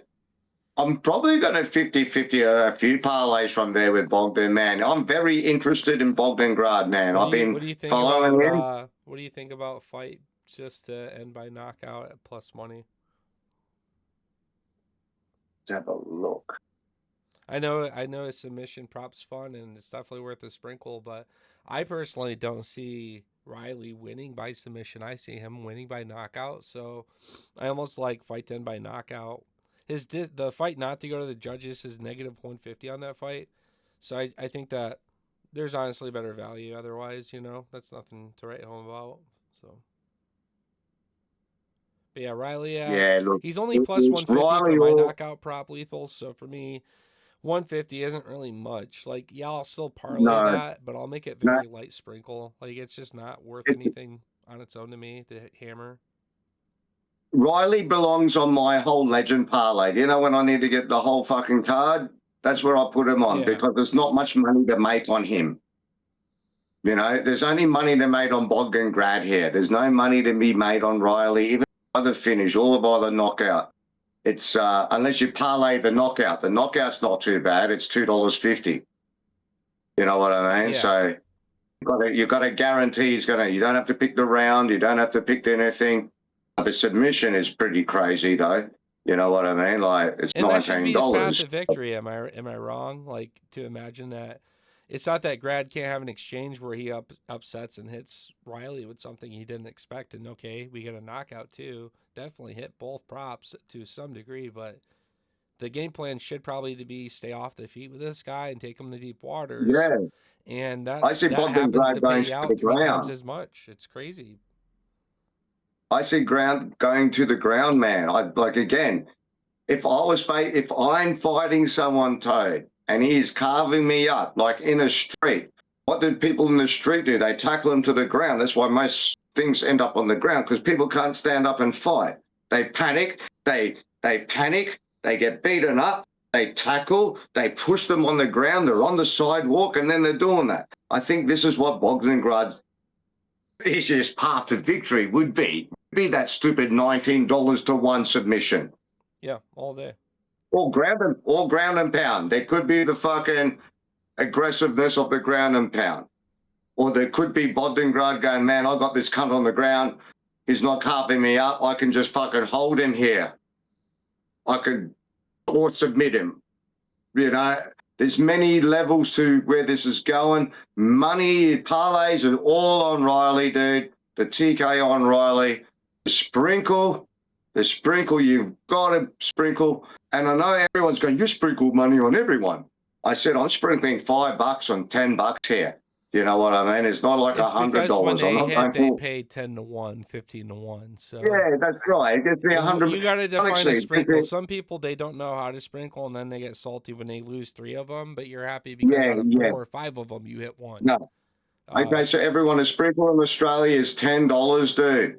All right. Anything more than $50, I'm putting money on. Yeah. All right. All I'm day. putting when I put $50 and over, I'm investing now. I I'm very much investing. believe that happens. Yeah, like the Morales knockout Yeah. at plus 320. I talked about it being a very dominant knockout at range. Brady not finding his way to the ground, and just getting caught out because the length, the reach, the snap of Morales is an issue. And it's fast, it's athletic, it's explosive. So when I saw that prop at plus 320, yeah, I definitely had more like simultaneous bets that I hammered, like fight by finish, respecting the submission game from Brady on the ground and his training for that fight. But Morales was just like, yeah, plus 320. I'm going to invest emotionally in this as well because I truly see it happening. So, yeah, it's definitely good. When you're betting good, hard earned money, Jackson. you should hopefully believe it hits too. Goes without saying. Anyways, for the Riley fight, do you got anything more on that one, or you want to take the lead on this next Nah, fight? mate, I'm all good. I'm sprinkling on. Actually, I'm going to change my parlay. I'm going to actually go Bogdan to win. Okay. Fuck it. I'm gonna go Riley, Yeah, fuck it. but yeah, we'll play with some props by Grad. Yeah. Maybe we'll get lucky. Moving up the next card here, or the next fight, we got Tiger taking on, was it Kyoji? Gucci. Yeah, Gucci, Yeah, Gucci. he's Gucci, Gucci. Every call it Gucci, Gucci. he's actually like pretty highly regarded from what I've seen, but it's still more of like who have you fought in your activity, right? Um, Tiger's at least pretty disciplined, well versed. He's got a good range advantage on a lot of the guys he's fight, like the reach. He's kind of like a little Sean Woodson from Russia with some grappling, of course. So, um, yeah, I like Tiger as a pick, but man, if you know how these Russian fighters get over favorited, negative 300 territory. I would look at that point at Koji to see if he could get it done by I don't know. Maybe just money line, honestly. Who knows if he could win? I don't expect him to, though. Can I throw this out? Yeah. This, I'm going to put money on to be the most boring fight of the night. This fight's going to end by decision. I actually definitely toilet breaking during this fight, 100%. Look at the stats between the two, man. Most of them go by decision. Tiger, yeah, I'm not really interested. I can see this as being on the ground. Everyone's with it, and I can see a decision here by points. But I am going Tiger. Yep, same. I'm going to take, yeah. I'm going to pick Tiger to grapple this way out, to hold it down. Might pull off a submission. But I don't see this being too exciting at all. Yeah. Wasn't really cool with this one. Yeah, I think especially location here, you can't help but also imagine that there's going to be some pretty heavy biasism if it does go to the judges, like we said earlier. So even if this guy turns out and looks as good as we heard he can be, it doesn't mean that it's going to be like just a guaranteed, white wedding. It's definitely a fight I'm not parlaying on, sort of sticking away from. I'm not going to let this. I'm not going to let this fight ruling what I think I might be on is a good thing. You know what I mean? So, and if I think a fight's going to go to decision, I'm not interested, dude. If these guys are just going to do that, you're not going to last too long in the UFC anyway. You know what I mean? Dana doesn't like it. The fans don't like it. And you know what? Winning by decisions all the time, we see where that gets you. You know what I mean? Look at Ezelov, Mose Ezelov, like unbeaten record, decision machine he is. Still hasn't got a title fight. Belal Muhammad, 10-0, decision machine. Just got one because he had to. They had to give it to him. So these guys got to fucking step up. You can have that stupid records you want to look at. Take some losses. Go outside the box. You know what I mean? Maybe it's not all father's plan for everyone. Father had a plan for some people. Some of these guys aren't even part of that crew, and you can't wrestle, and you can't. And I don't know. I'm not saying go out and kill each other, or maybe do. No, I'm just saying, like, Christ, you're meant to be the best in the world, man. the best in the fucking world. Yeah. And if you're wrestling for 15 minutes, go back to the gym and become a wrestler and represent and go to the Olympics like DC did. All right? Don't take that shit and bore our sport. That's what I'm going to say. You're boring our sport at the moment. You're boring it. Okay? There's American wrestling. That was quite exciting. The Dagestani wrestling and the Shevchenko wrestling and the Eastern European wrestling is very safe, very effective, obviously. Oh, God damn. It puts Dana to sleep. It puts us to sleep. The only thing I got good about these fights is there's great odds. Anyway, great odds against them. Against Shevchenko was, I went, like, that's all I get out of these things. But fuck, guys. Can one of these wrestlers throw a spinning fucking back kick? Can one of these wrestlers do a trip and a fucking Kimura? Can one of them do anything except putting me to sleep? See, I never picked on anyone, brother. I just picked on the sport itself, wrestling. I'm starting to get pissed off.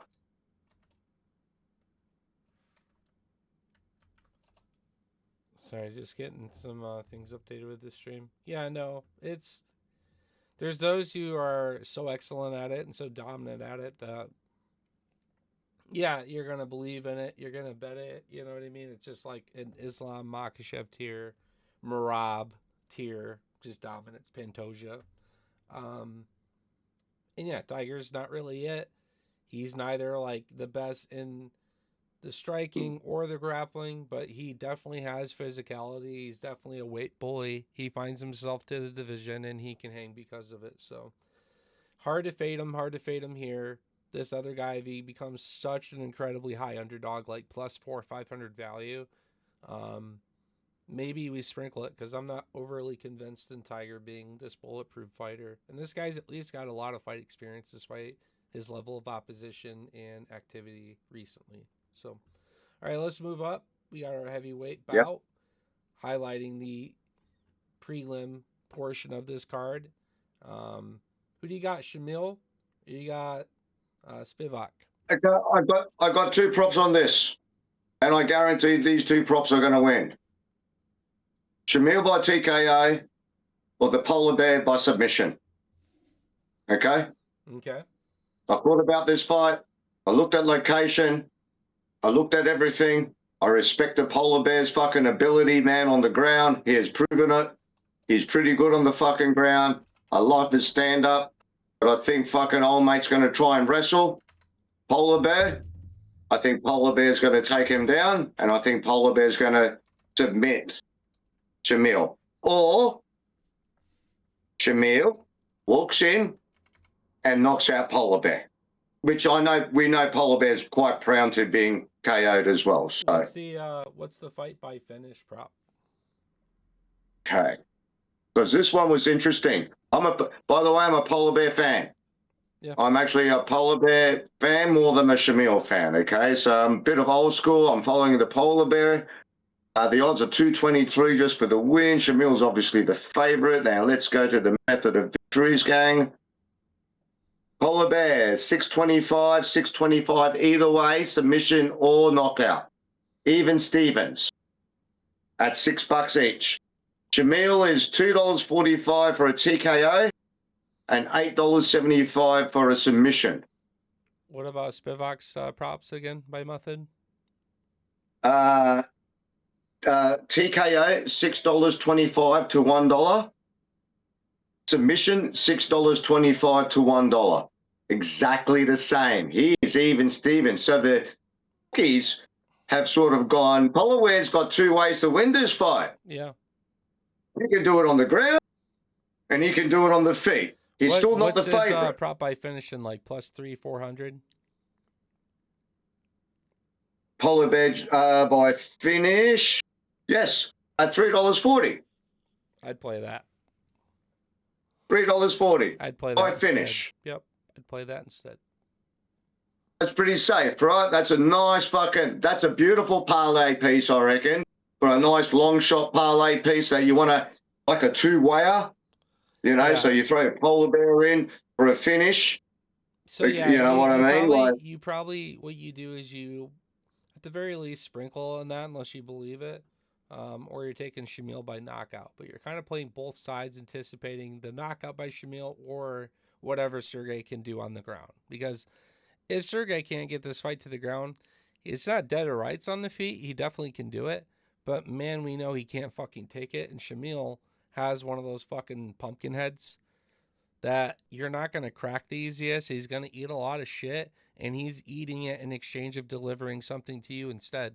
And so he's a fucking forward marching bruiser who you have to literally David Goliath style hit the slingshot, something crazy, an elbow, a kick, something that an uppercut, something that's not just a jab and a hook, because you're probably gonna let him eat it in exchange of putting you on your ass, and that's just how Shamil marches through people. So you got to represent, the region of the world.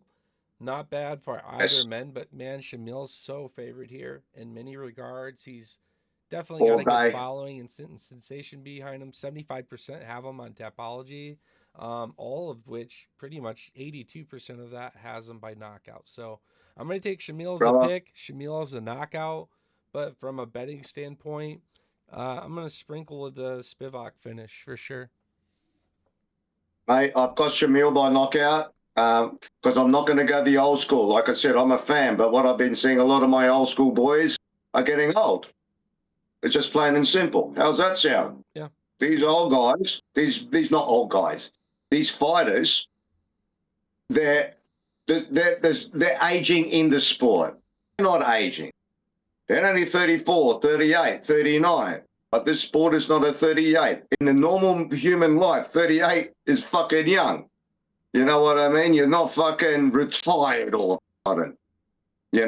These guys retire and they got back injuries. So in the sport, Vivek, I think I have to go no unks here. I've got to go with the location. Remember I said that at the beginning, location, and this is a very important location.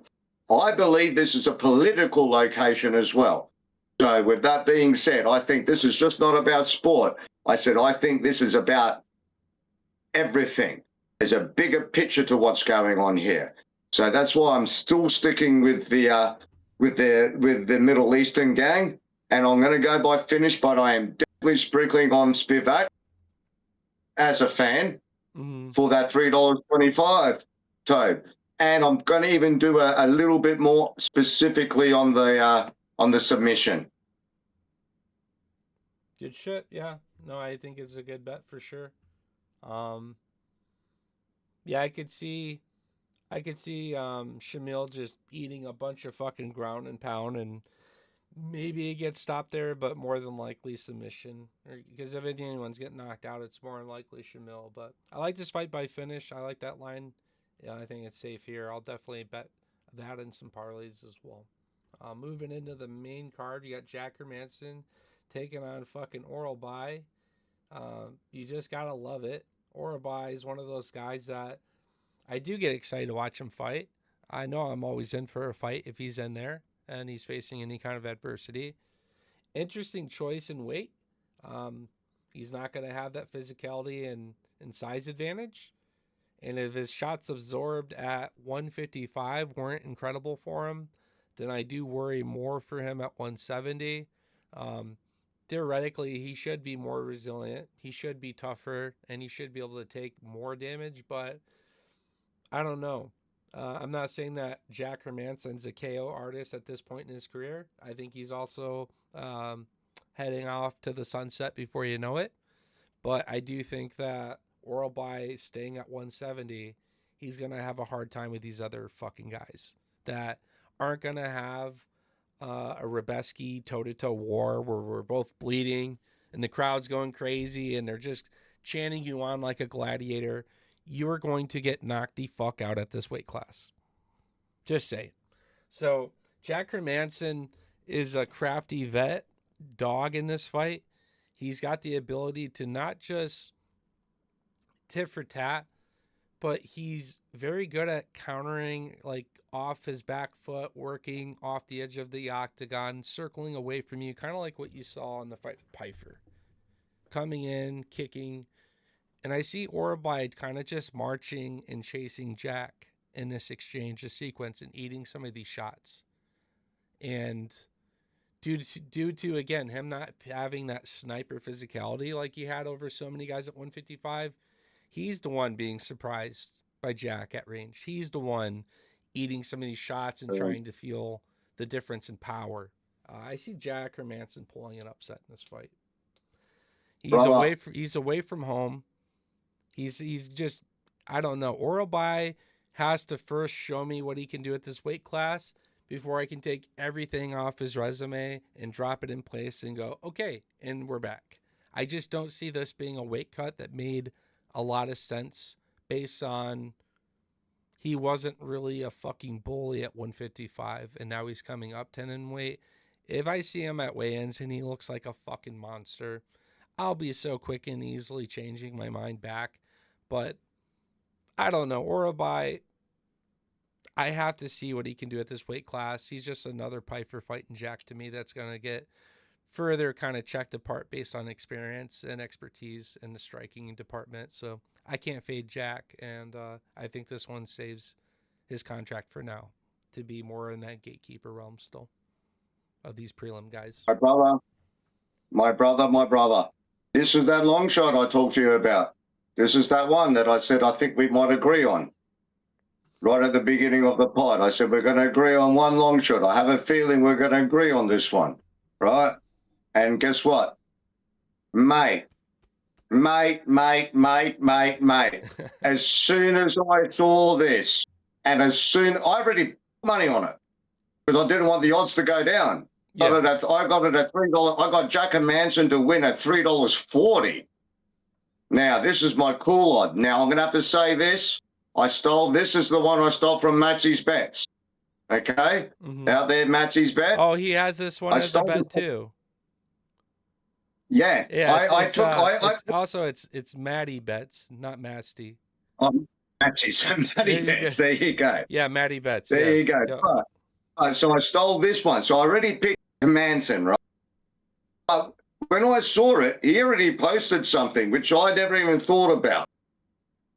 I just picked $3.40. What a great fucking beautiful parlay piece, right? You know, and Manson fucking mixed in with a bit of let's get there. And then I had to look at it myself. And Manson's submission on is crazy. Yeah, what's his prop? $11 to 1. That's crazy. What's his just money line value? His money line is $3.40. I'd take that. That's good. You've got to, right? Yeah. That's why I'm locking in as that my long shot of the week, right? Manson first is my lock-in. Secondly, Matty Bets, I've already locked in. He put $2,000 on that, right? Already. So he posted it, put it in. By submission, right? And then he posted another bet to the fight to end by finish.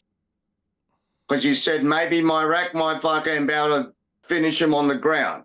So I found that very interesting. So like I said, we take information from a lot of people. I already backed him and Manson before that. I never backed him for the submission. Okay?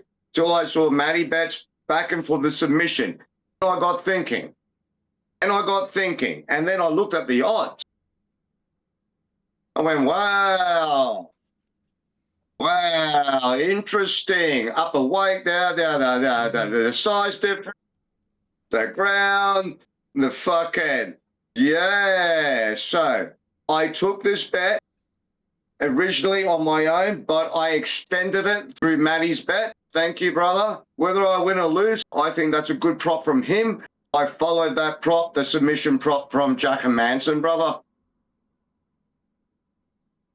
Yeah. I think it's a great bet. I think he pulled that one on the head. Let me Let me take a look here. I'm pulling up props too.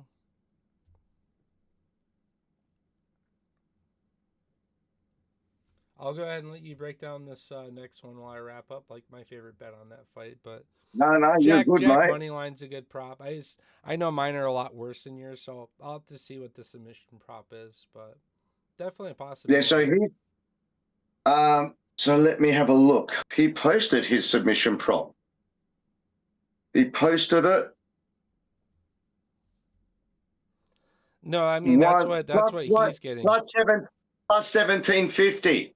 Yeah, it's crazy. Um, I That's definitely why don't he expect said to he get did. the same prop. Yeah, so it was more about the prop for me. When I saw that prop, and we know Hermansson's a fucking nasty piece of work on the ground, dude. Yeah, his money line's only plus 200 for me. Also, his decisions plus 400, submission plus 900, and knockout plus 12. See, for me, I'm sprinkling on submission and knockout. Honestly, the Yeah, so his money his line. points is like the same as fucking the money line. You know what I mean? Yeah, So so I got his money. I bought his money line yesterday at $3.40. Today it's $3.06. You know what I mean? yeah, So I believe I believe after weigh-ins you're going to see that money line drop down to about $2.80. I think it's going to drop a bit lower. I think people are going to sort of sit back and go, wait there. Like you hit it on the head, mate. Moving up in size, moving up in class. Not Hermansson, you know what I mean? Um, some people can do it. Now everyone thinks they can do it. You yeah, know what I mean? Like, hey, I might as well look at me. I'm going to go be a heavyweight. Look at me. Fight at 135, brother. You know what? I can't just move up to heavyweight. I can't just move up. And you know what? I don't want to eat that much fucking food. I'm like a fucking greyhound cunt. You know, so I don't know. And Hermansson is just naturally fucking built like that. So this is a great odd. I'm picking Hermansson in my parlay legs. If Hermansson loses, I'm basically losing a few parlay legs here. I'm going to be very disappointed because I'm really believing Hermansson's going to do this. I believed it before I saw the submission prep before Matsy's. I thought as soon as I saw it, and then I saw Matsy. I went, wow. I'm going to call it Matsy because you know what? In Australia, we do everything. So for you, it's always going to be Toadsy. If your name's fucking Bill, it's Billy. If your name's Ted, it's Teddy. We just throw a Y or a S or we just slang it out, brother. We just slang it out down here. Someone's Matt, it's always Matty. Someone's name's Damien, it's Damo. My name's Klaus. They call me Klausy. Just add a Y. Yeah, you just Very add a Y. casual. Yeah, do that too, Just add right? a Y. Dan to Danny. Toady. Yeah. Okay, Toady, how are you, brother? See, Yeah. more casual than that's the Toad. Hey, Toad. Or, hey, Toady. See, you got to add the Y, mate. Australian I'm fucking definitely not slang. fucking Toady. Toady. All right, I'll have All you right, help me break down I'm this gonna rip. next fight, Lethal. I'll let Yeah, you judge. you do. I'm gonna go. Alonzo So we Menifield's got. taking on Vulcan. Go ahead and give me your breakdown. So I've got the time. Vulcan Ozdemir on the feet. Beautiful. Got to the title contention. Fought for the fucking belt. Lost. Got there. Experience. All over fucking flock of seagulls. One Vulcan. I've looked at it. I picked Vulcan. But then, well, man, fucking, I see Menifield not standing there like a big fucking black fucking strong American black boxing strong cunt. I see him wrestling. I see him taking down Vulcan, taking away the fucking the striking of Vulcan and winning this fight via that way. I don't know why I see that. I think it's a very logical thing. On the feet, Vulcan is going to fucking, I believe, carve up Menifield. I believe Menifield is going to shoot. He's going to push him to the cage. He's going to take him down for 3 rounds and win this fight. I'm going as my second long shot knock-in, I'm going Manyfield. Not because it's going to be exciting. I think Manyfield is very strong. He's stronger than Vulcan. He's bigger than Vulcan. Right? Vulcan's quicker on the feet.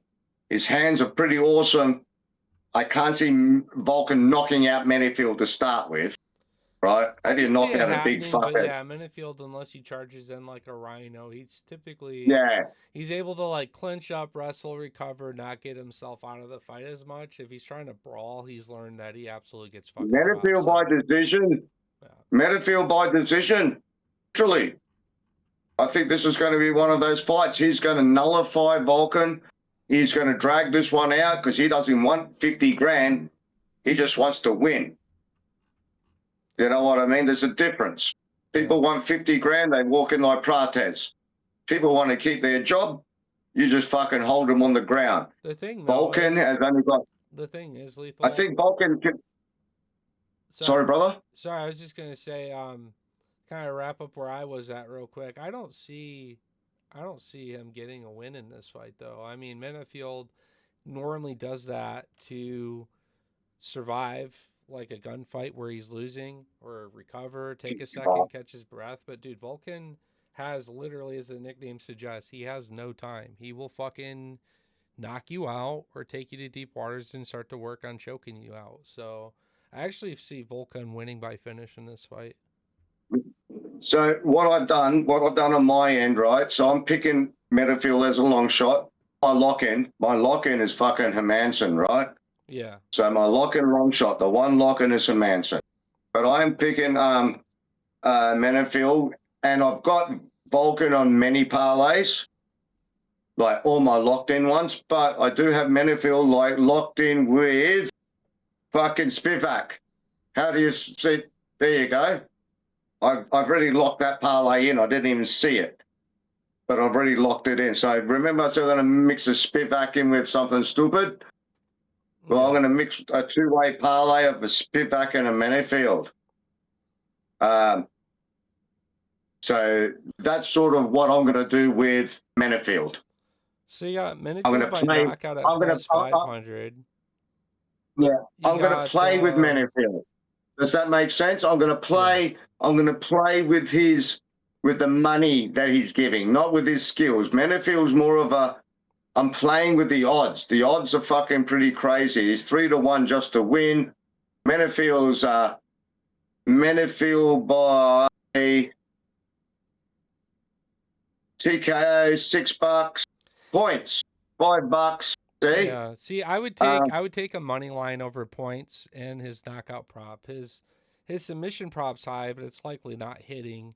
I think Menifield's a good money line dog. And then if you look at Vulcan's knockout prop at plus 500 and his submission prop at 850 on my end, I think that's where it's at.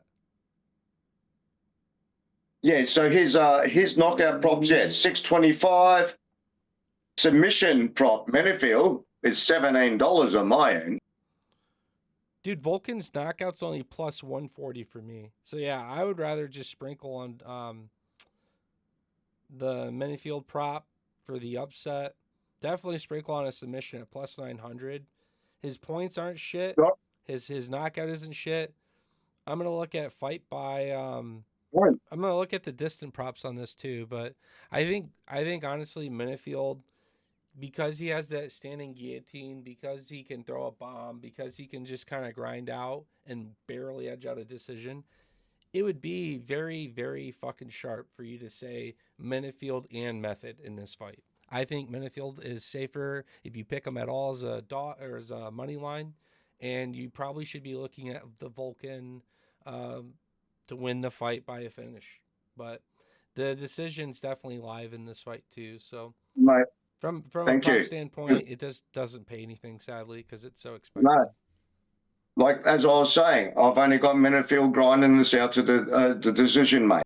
There's only one way I can see him doing this. What's the decision? Plus 500, you said?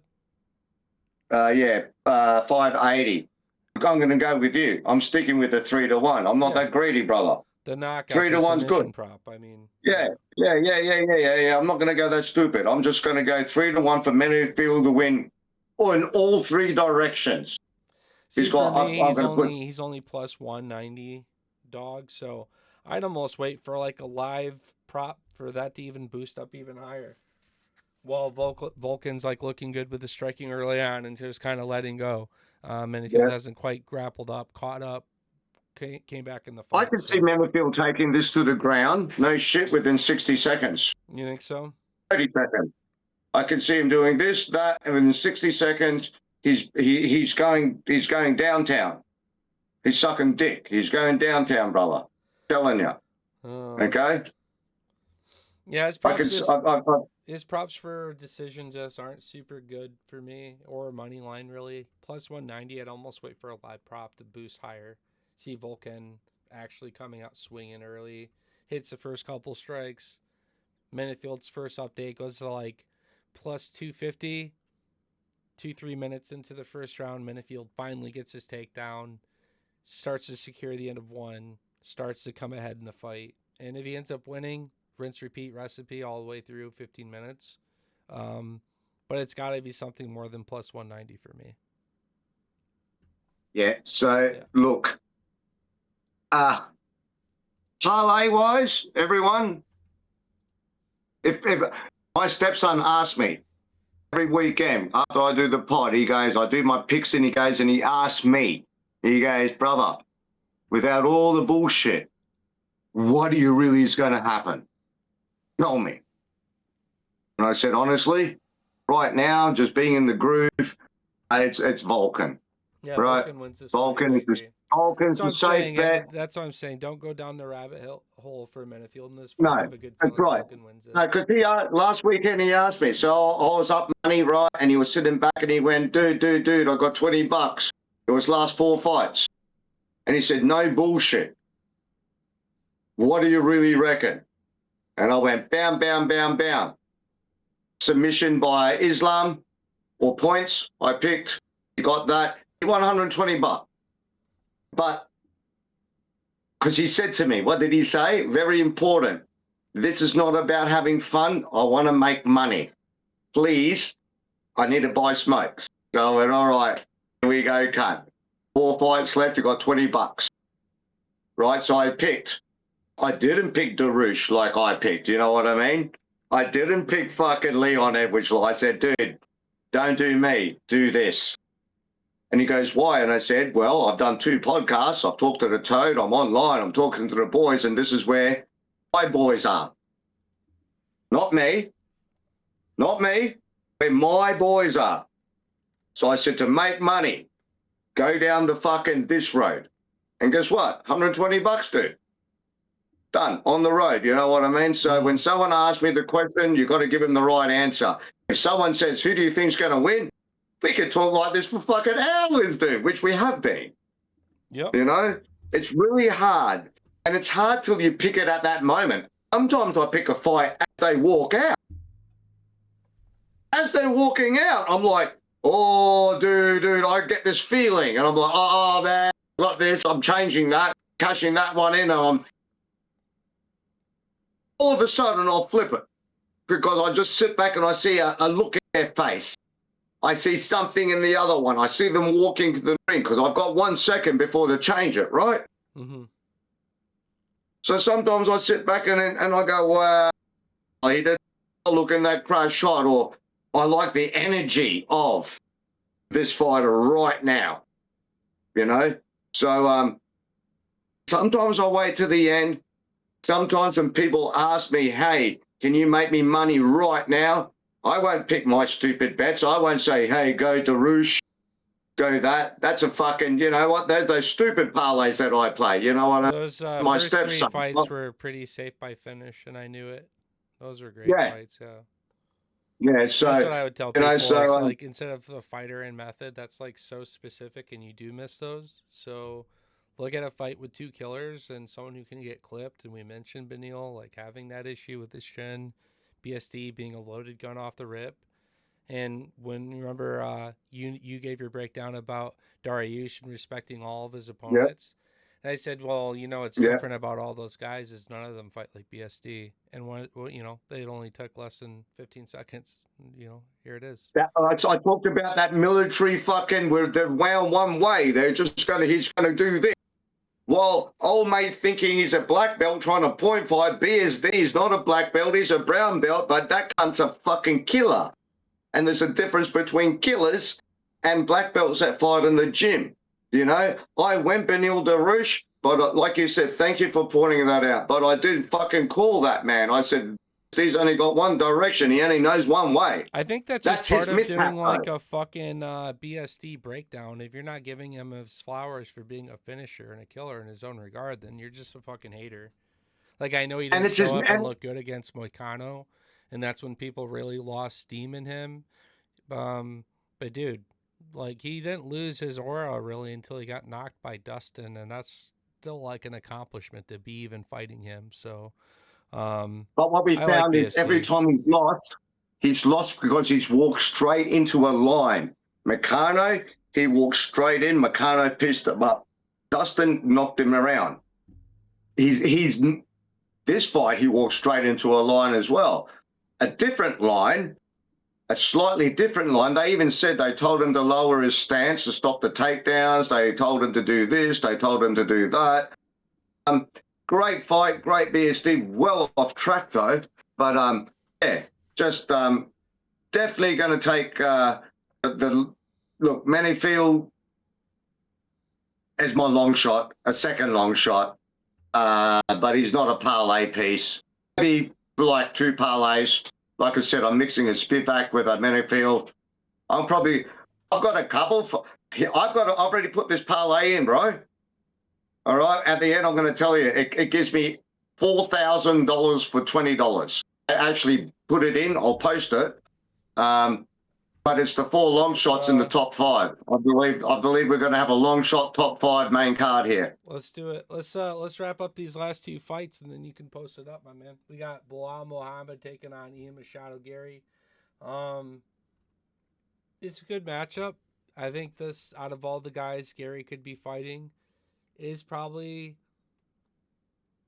I don't know, I'm not going to call it the easiest or safest fight because it's not. Bilal Muhammad is a grinder. He gets a lot of wins whether you like him or not. His grappling is keeps him pretty safe in a lot of fights, and he can also take quite a bit of a beating. Gary, despite having like this weird up and down super early in his career in UFC, his ability to want to learn, grow, travel, collaborate, and just become a better martial artist has really made him level up. I was really hoping we'd see this guy flatline for a good period of time, and it just never happened. So I thought the fight with Shavkat for sure would be my favorite day of my life, getting to watch Shavkat eat him alive, and that did not happen at all.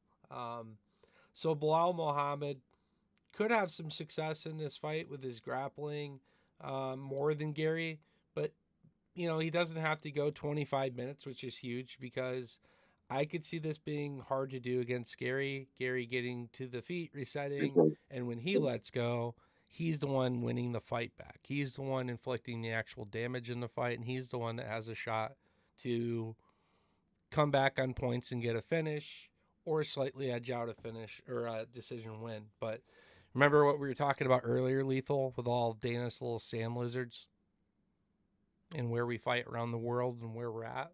Yes. Bilal, absolutely, he's from the United States, but he's very invested with what's going on around the world in the Middle East. Just all the bullshit, all the warfare, all the nonsense going on around the world. He's very open to it. He's very emotional to it. He likes to bring awareness to UFC, and he's got a big heart, man. So I could see the bully having more experience in the area that Gary's going to want to try to bully, and Bilal being the bully and getting the decision win based on just grappling, doing enough striking to keep alive, or simply put, Gary mixing it to edge it out. Very much the same. I don't expect one fighter to start from the beginning of this fight and win the fight. I expect this to be a back and forth fight a bit. So I'm curious to see how that looks. So you got Bilal or Gary? I am going to take.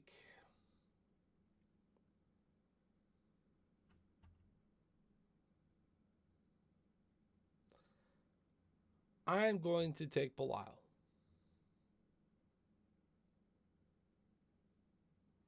Ian Nice. Gary has mostly fought strikers. Yes, he's fought people who can mix it. Shavkat, very true. I don't think he was at his best. Came off with some injury, went through the fight. It made Gary look better than what I think he actually is in that realm. He's not going to get to bully the bully. And so when you make Gary a standalone striker, it's just not Bilal's style to sit back and let you kick him and punch him. He knew in that last fight with Rocky that he wanted to spruce it up. And Leon's not like a big finisher. He's not a big knockout artist. So that was like Belal wanting to test himself, show the world he was a boxer. He made all the jokes about how he's the Canelo of UFC. And Belal really wanted some love. He really wanted to open up his boxing and show to himself in the world that he is a boxer too and focus on that discipline. He didn't really grapple at all against Leon for the most part. So doesn't mean it's not there. I think this will be a reminder match where Ian Gary, I don't know, gets taken to deep waters where he just doesn't get away with it as much. Brother? Yeah. This was one of my parlay long shots. Hey, I'm not a Bilal Muhammad fan. Yeah. The disrespect on the odds. Let's talk numbers here. Just talk numbers. Now, I tell you what, I'm more of a fan of Bilal Muhammad than I am a big mouth fucking Ian Gary, all right? Yep. Talk about self-promotion and sticking a dick up your ass. What a fucking wanker. What an absolute tool of a man, right? Who the fuck do you think you are? You can't designate yourself the best in the world at anything when you've lost a fight. You can't do anything. You just got to grow yourself and fucking get up the table. I don't know who writes your fucking dialogue, you fucking asswipe, but you're a young punk from Ireland. You're not fucking Conor McGregor, all right? You're not even fucking close. And by the way, Ian Gary, the greatest fighter in the world, you claim, self-proclaimed, the most boring fucking greatest fighter in the world I've ever seen. Ever. Prediction. Ian Gary, if he wins, which I don't think he wins because I'm on the Bilal train here. And here we go, Bilal. You're as fucking as boring as fucking Ian Gary. Jesus Christ. It's like watching two slugs mate in the fucking grass. Honestly. Like, what the fuck? This fight is exciting in a way because someone's going to shut their fucking mouth at the end of it. Please be it Ian Gary. Please, Ian Gary, shut your fucking mouth. You fucking young cunt fool. Your fucking old woman writing your fucking dialogue. Your fucking posts cringy. All right? You're not fucking funny. And you're not cool enough to be cool in the school. So don't bring your names up with fucking Islam and GSPs when you do your shit. All right? Shut the fuck up. Beat the other boring cunt, Bilal, who's going to bore the fuck out of us as well, because he's going to take you down, Ian Gary. All right, Toad. Deep waters at $3.15 to 1. Ian Gary, shut your fucking mouth. Bilal is going to win this fucking fight in Qatar, and that's it. It's done. And then the UFC don't know what to do with either. You got boring fucking Ian Gary and you got boring Bilal. Neither of them after this. Ian Gary, oh, if I win this fight, I'm going to get a title shot. A dickhead. You're a fucking dickhead. All right. You should have won. You should have got the title shot 50 fights ago, you fucking wanker. And he'll understand the language I'm saying because he's Scottish and Irish and I'm Australian. So, And wanker. it's also Lethaltoad MMA, and only religiously does Lethal go on a witch hunt every week. So there it is. Ian Gary this week. on the fucking on Done. the post, town square, getting burned alive by lethal. Ian Gary, I'm sorry, brother, but this fight, this is the co-main event, right? Yeah. Yep. The co-main event. Yep. Wow. Wow. Fuck. Okay. Moving up the card Yeah. to the main event. We'll look at props on that one because that's also a coin flip fight. So I'm not being swayed one way or the other unless, you know what I mean? What are these decision props looking like? What are Bel these? Muhammad's $3 to 1. Nice parlay piece What's his at 3 to decision 1. one? What's his decision one? Oh, yeah. Oh, beautiful. I didn't even think about that. He is a Fuck. It decision must winner. be like, yeah. Here we go. $4.25 by points. I'll take him by To money line, grind but it out yeah. of the ground by points. Yeah, I'll To take him sit there. by money line, but yeah. Yeah. He's only plus Oh, 215 there for you me, go. so again, you always just get better props. But yeah, so that's where we are there. But yeah, definitely next fight. Sorry, Ian Gary, man. Hey, by the way, I got Ian Gary cards here, man. Fortunately, lucky I saved that. Oh, I nearly spilled it all. I just think you just talk too much, cunt. You just talk too much. Literally don't deliver on every fight, every press conference. This next fight, a guy talk about someone who talk and delivers. So let's get on to the next fight. Sorry, Yeah. Ian Gary, but No, you're good. Dan Hooker and Arman Dude, Dan Hooker is the embodiment is the most of violent man BMF. ever. I said it like well over a year ago. I wanted Hooker versus Gaethje for the BMF fight. I said to myself when I was thinking of the BMF like tournament when the belt wasn't doing anything for a minute, I was like, all right, so I want Gaethje to fight Dustin for the BMF, and then the winner of that should fight Dan Hooker because I love the fight that we got with Dustin and Hooker, and so worst case scenario, we got that fight again. But dude, Gaethje and Hooker would be a car crash that would just melt your fucking eyes with entertainment, and so really had high hopes, not for him really becoming the champion, sadly, because I've always put other lightweights in front of Hooker as much as I love to watch him fight, but he's always been in that top level ceiling of the car crash division that made the lightweight division my favorite weight class of all time.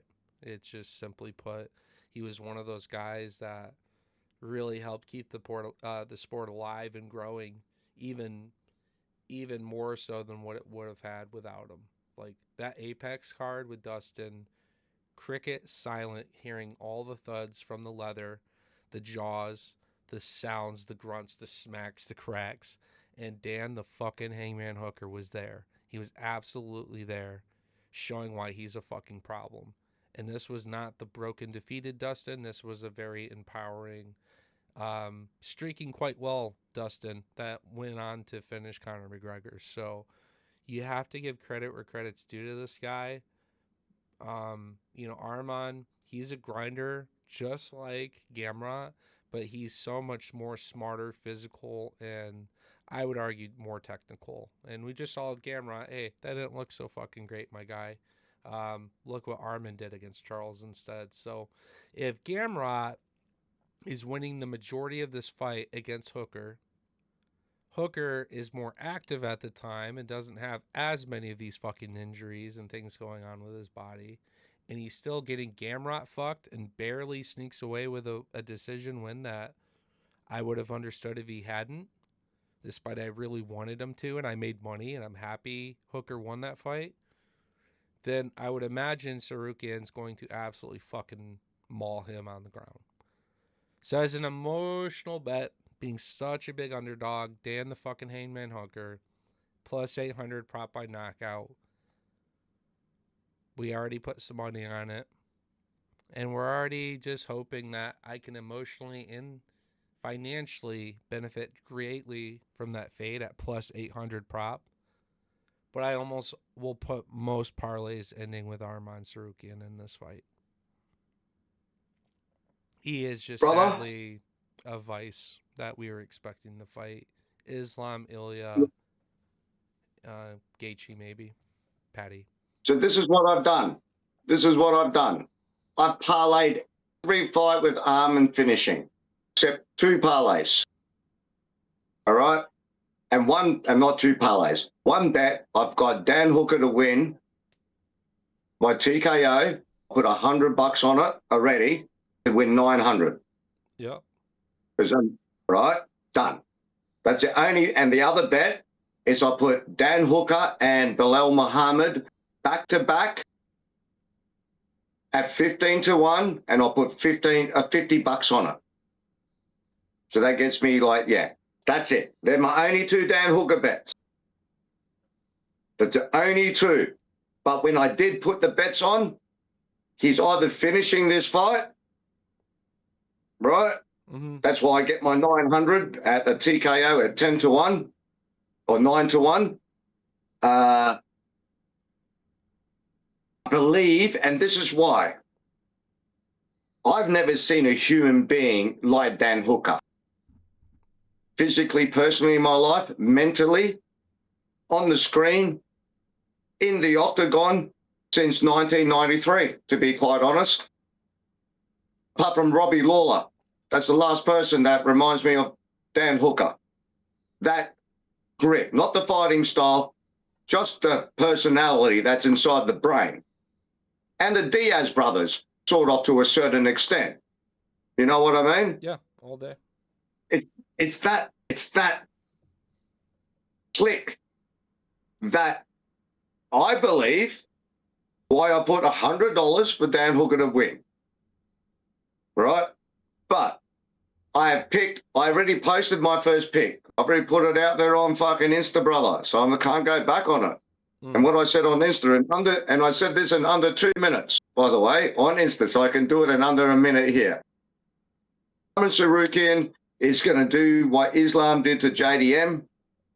We're going to see the same from the same skill, from the same sort of pedigree of wrestling, from that range of country. Dan Hooker is going to come in as Dan Hooker does, like JDM and everyone does. The pedigree of wrestling is going to be very apparent in this fight. Dan Hooker will win this fight via TKO or knockout due to his reach, those beautiful kicks and knees. Apart from that, a reach makes no difference when someone is smothering on the ground. That was my Instagram fucking thing. Pick one, Arman Tsarukyan by submission. And what's the prop you got on that, Lethal? Since yours are always so pretty good. So the prop on that one, my brother, because I haven't put that one on, right? I put some on today as we were talking. The Dan Hooker one I put on because I didn't want the props to go down. The Arman Tsarukyan one was always going to stay the same. It's $4.80, which is pretty beautiful, by the way. I didn't realize it was that high. $4.80 for submission, nearly 5-1. Yeah. I think so, and this is why. Arman needs, he actually, on his interviews, let's go a bit psychological here.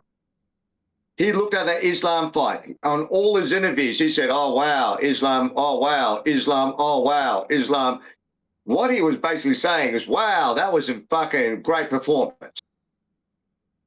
He needs to stand out here. He knows Dana doesn't like him because of what you did. Dana doesn't like anyone that doesn't turn up to fucking work on the day. Plain and simple. You know? So you got fucking back squatted, mate. You got put back in the rank. He needs to finish this fight and be dominant. If he wins by points, I'm going to tell you this. Dan Hooker's going to win this fight. If he wins by points even and holds Dan Hooker down for 5 rounds, Dan Hooker's still in the UFC.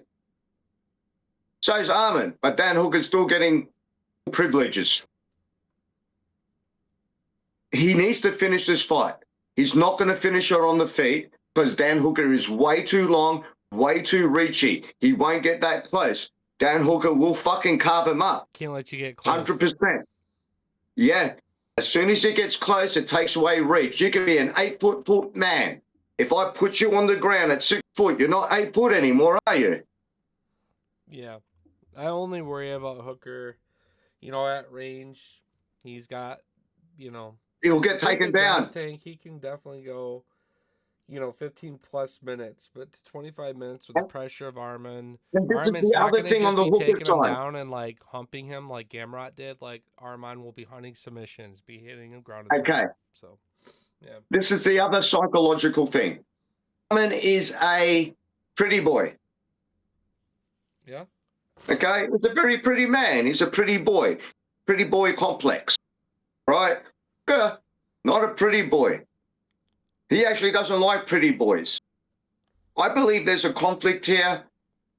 I think there's good money be placed. If I was Drake and I had all that money, right? Yeah. If I was Drake, I'd put 200 grand on Hooker just to win at 5 to 1. Mm-hmm. Just because I had loose money. But I'm parlaying everything else. I'm just saying. So This is that long shot. parlay? Are you taking Arman by finish, or are you taking his money line prop? Arman by points. Arman by submissional points. Actually, okay, here we go. Because let's Arman talk by props with submission. Arman, or else it doesn't make sense. His money line's terrible. Okay. Arman by submission at $5.80 is what I'm going to take Arman at.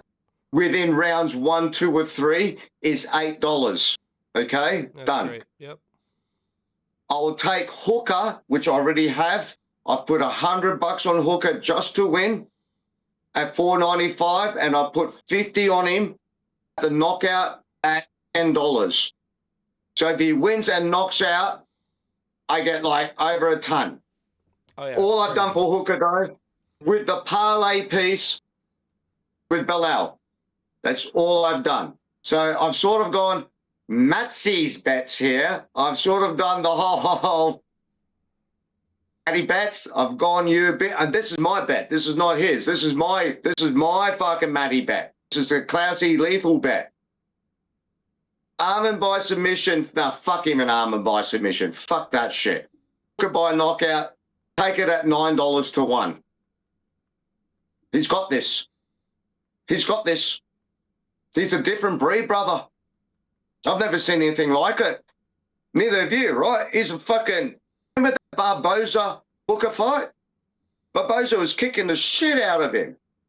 Liver kick. Right up to the 3rd round, brother. And Hooker just sat there. No man can take that. Arman's about to face a guy that doesn't give a fuck. And that's a scary man to face. That's my end psychological and bet. I'm going Hooker. I'm picking Hooker. I have to repost that fucking first post because fuck it.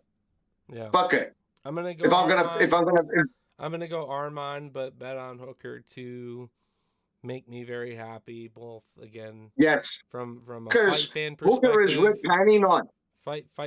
Fight fan perspective, but then also like it opens up top matchmaking with all exciting fights for him in the division. Guys that you want Hooker to fight before he's done. He is almost there. He's mid 30s, but the injuries, the time in the octagon, you got to take advantage of his last few fights, especially. So, if you want the Gaethje, he's one fight away, brother. Yeah, one fight away. But if he knocks out Arman, he is not Gaethje, not Paddy. Yeah. If he finishes the number 1 contender, he is the number 1 contender. Yeah.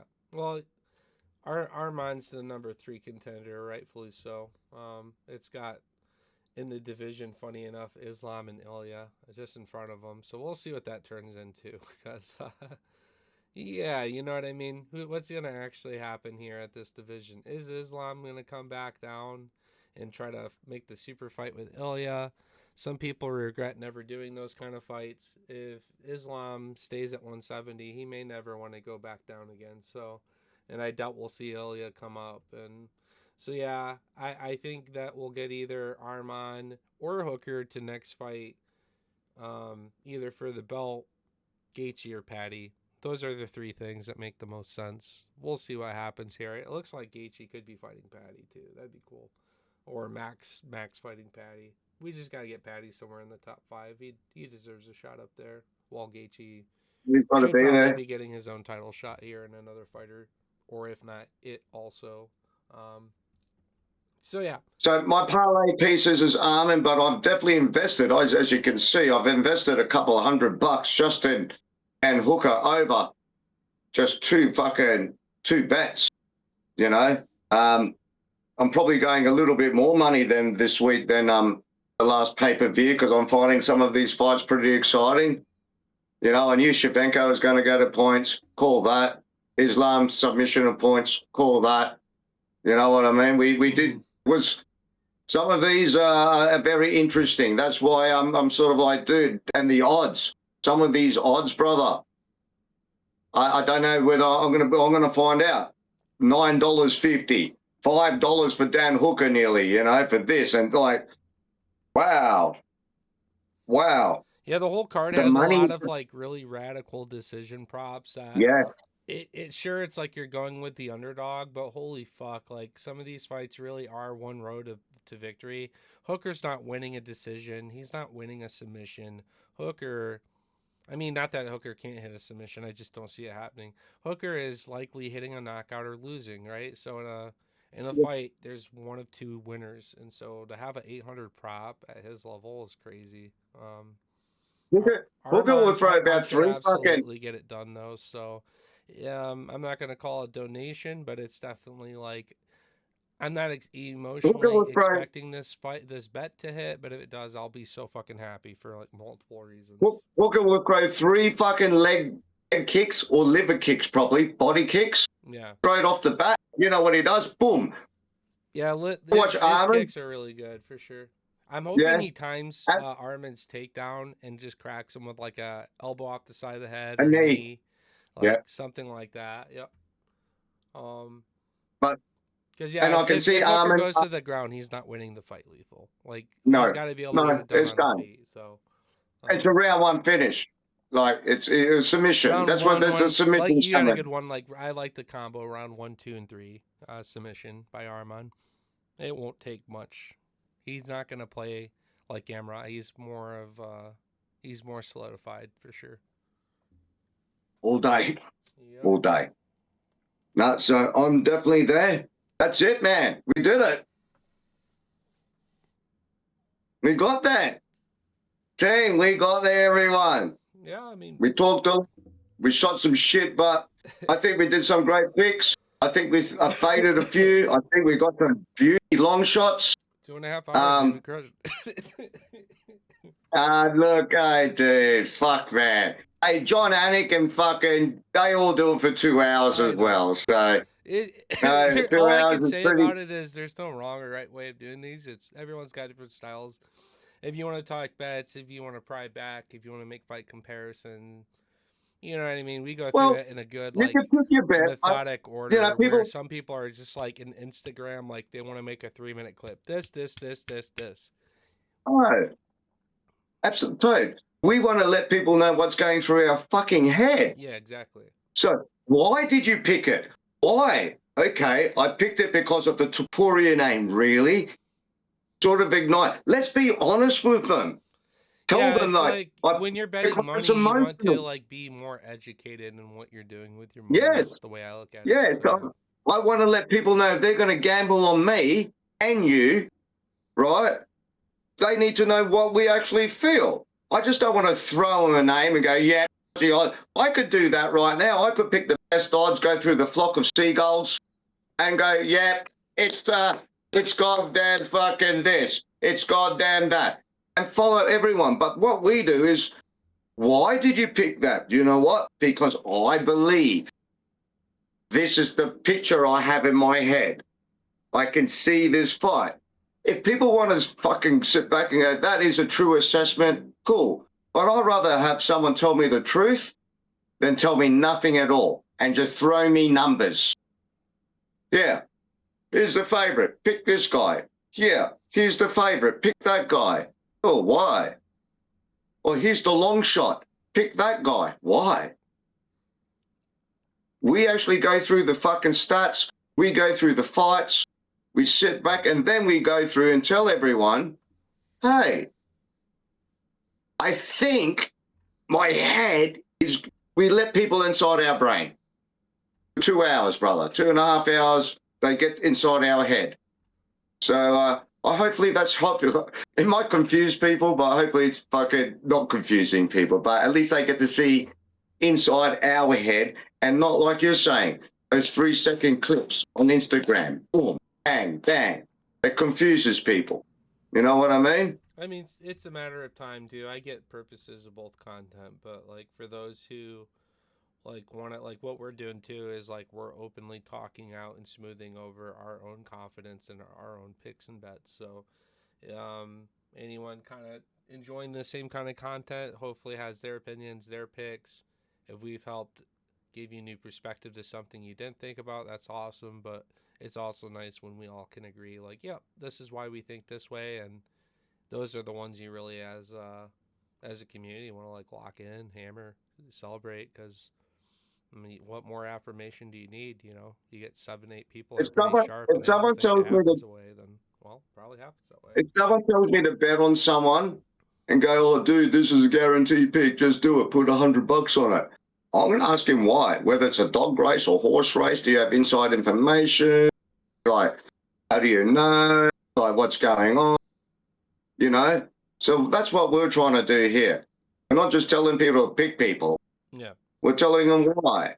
And we're giving them some information that we have or we have looked at over the week and that we have found on Instagram or Facebook or on the news or something that we might have on Ariel Hawani's show, all the research. We all fucking look around. And then we come back with this assessment. We look at the fighters and then we go, okay, with all this information, this is now, and this is why we sort of do the pod on the Thursday, I guess, you know, a little bit later than everyone else, so we can get more information instead of doing it straight away on the Monday, which everyone does. Have you noticed? Mm-hmm. They hit this week's fights on Monday. They already have it Fucking made on really? Sundays, you know, the Yeah, day after the card. So I they're, get it. 100%. they're already hitting the fucking winners. Really, you're already hitting the winners straight after the fucking fights on the fucking day. But you haven't even looked into it. You don't know what's going on. You haven't researched. You're just posting these fucking crazy fucking wow. You know, so I'm hoping we're giving people more education than that. That's what I'm trying to say.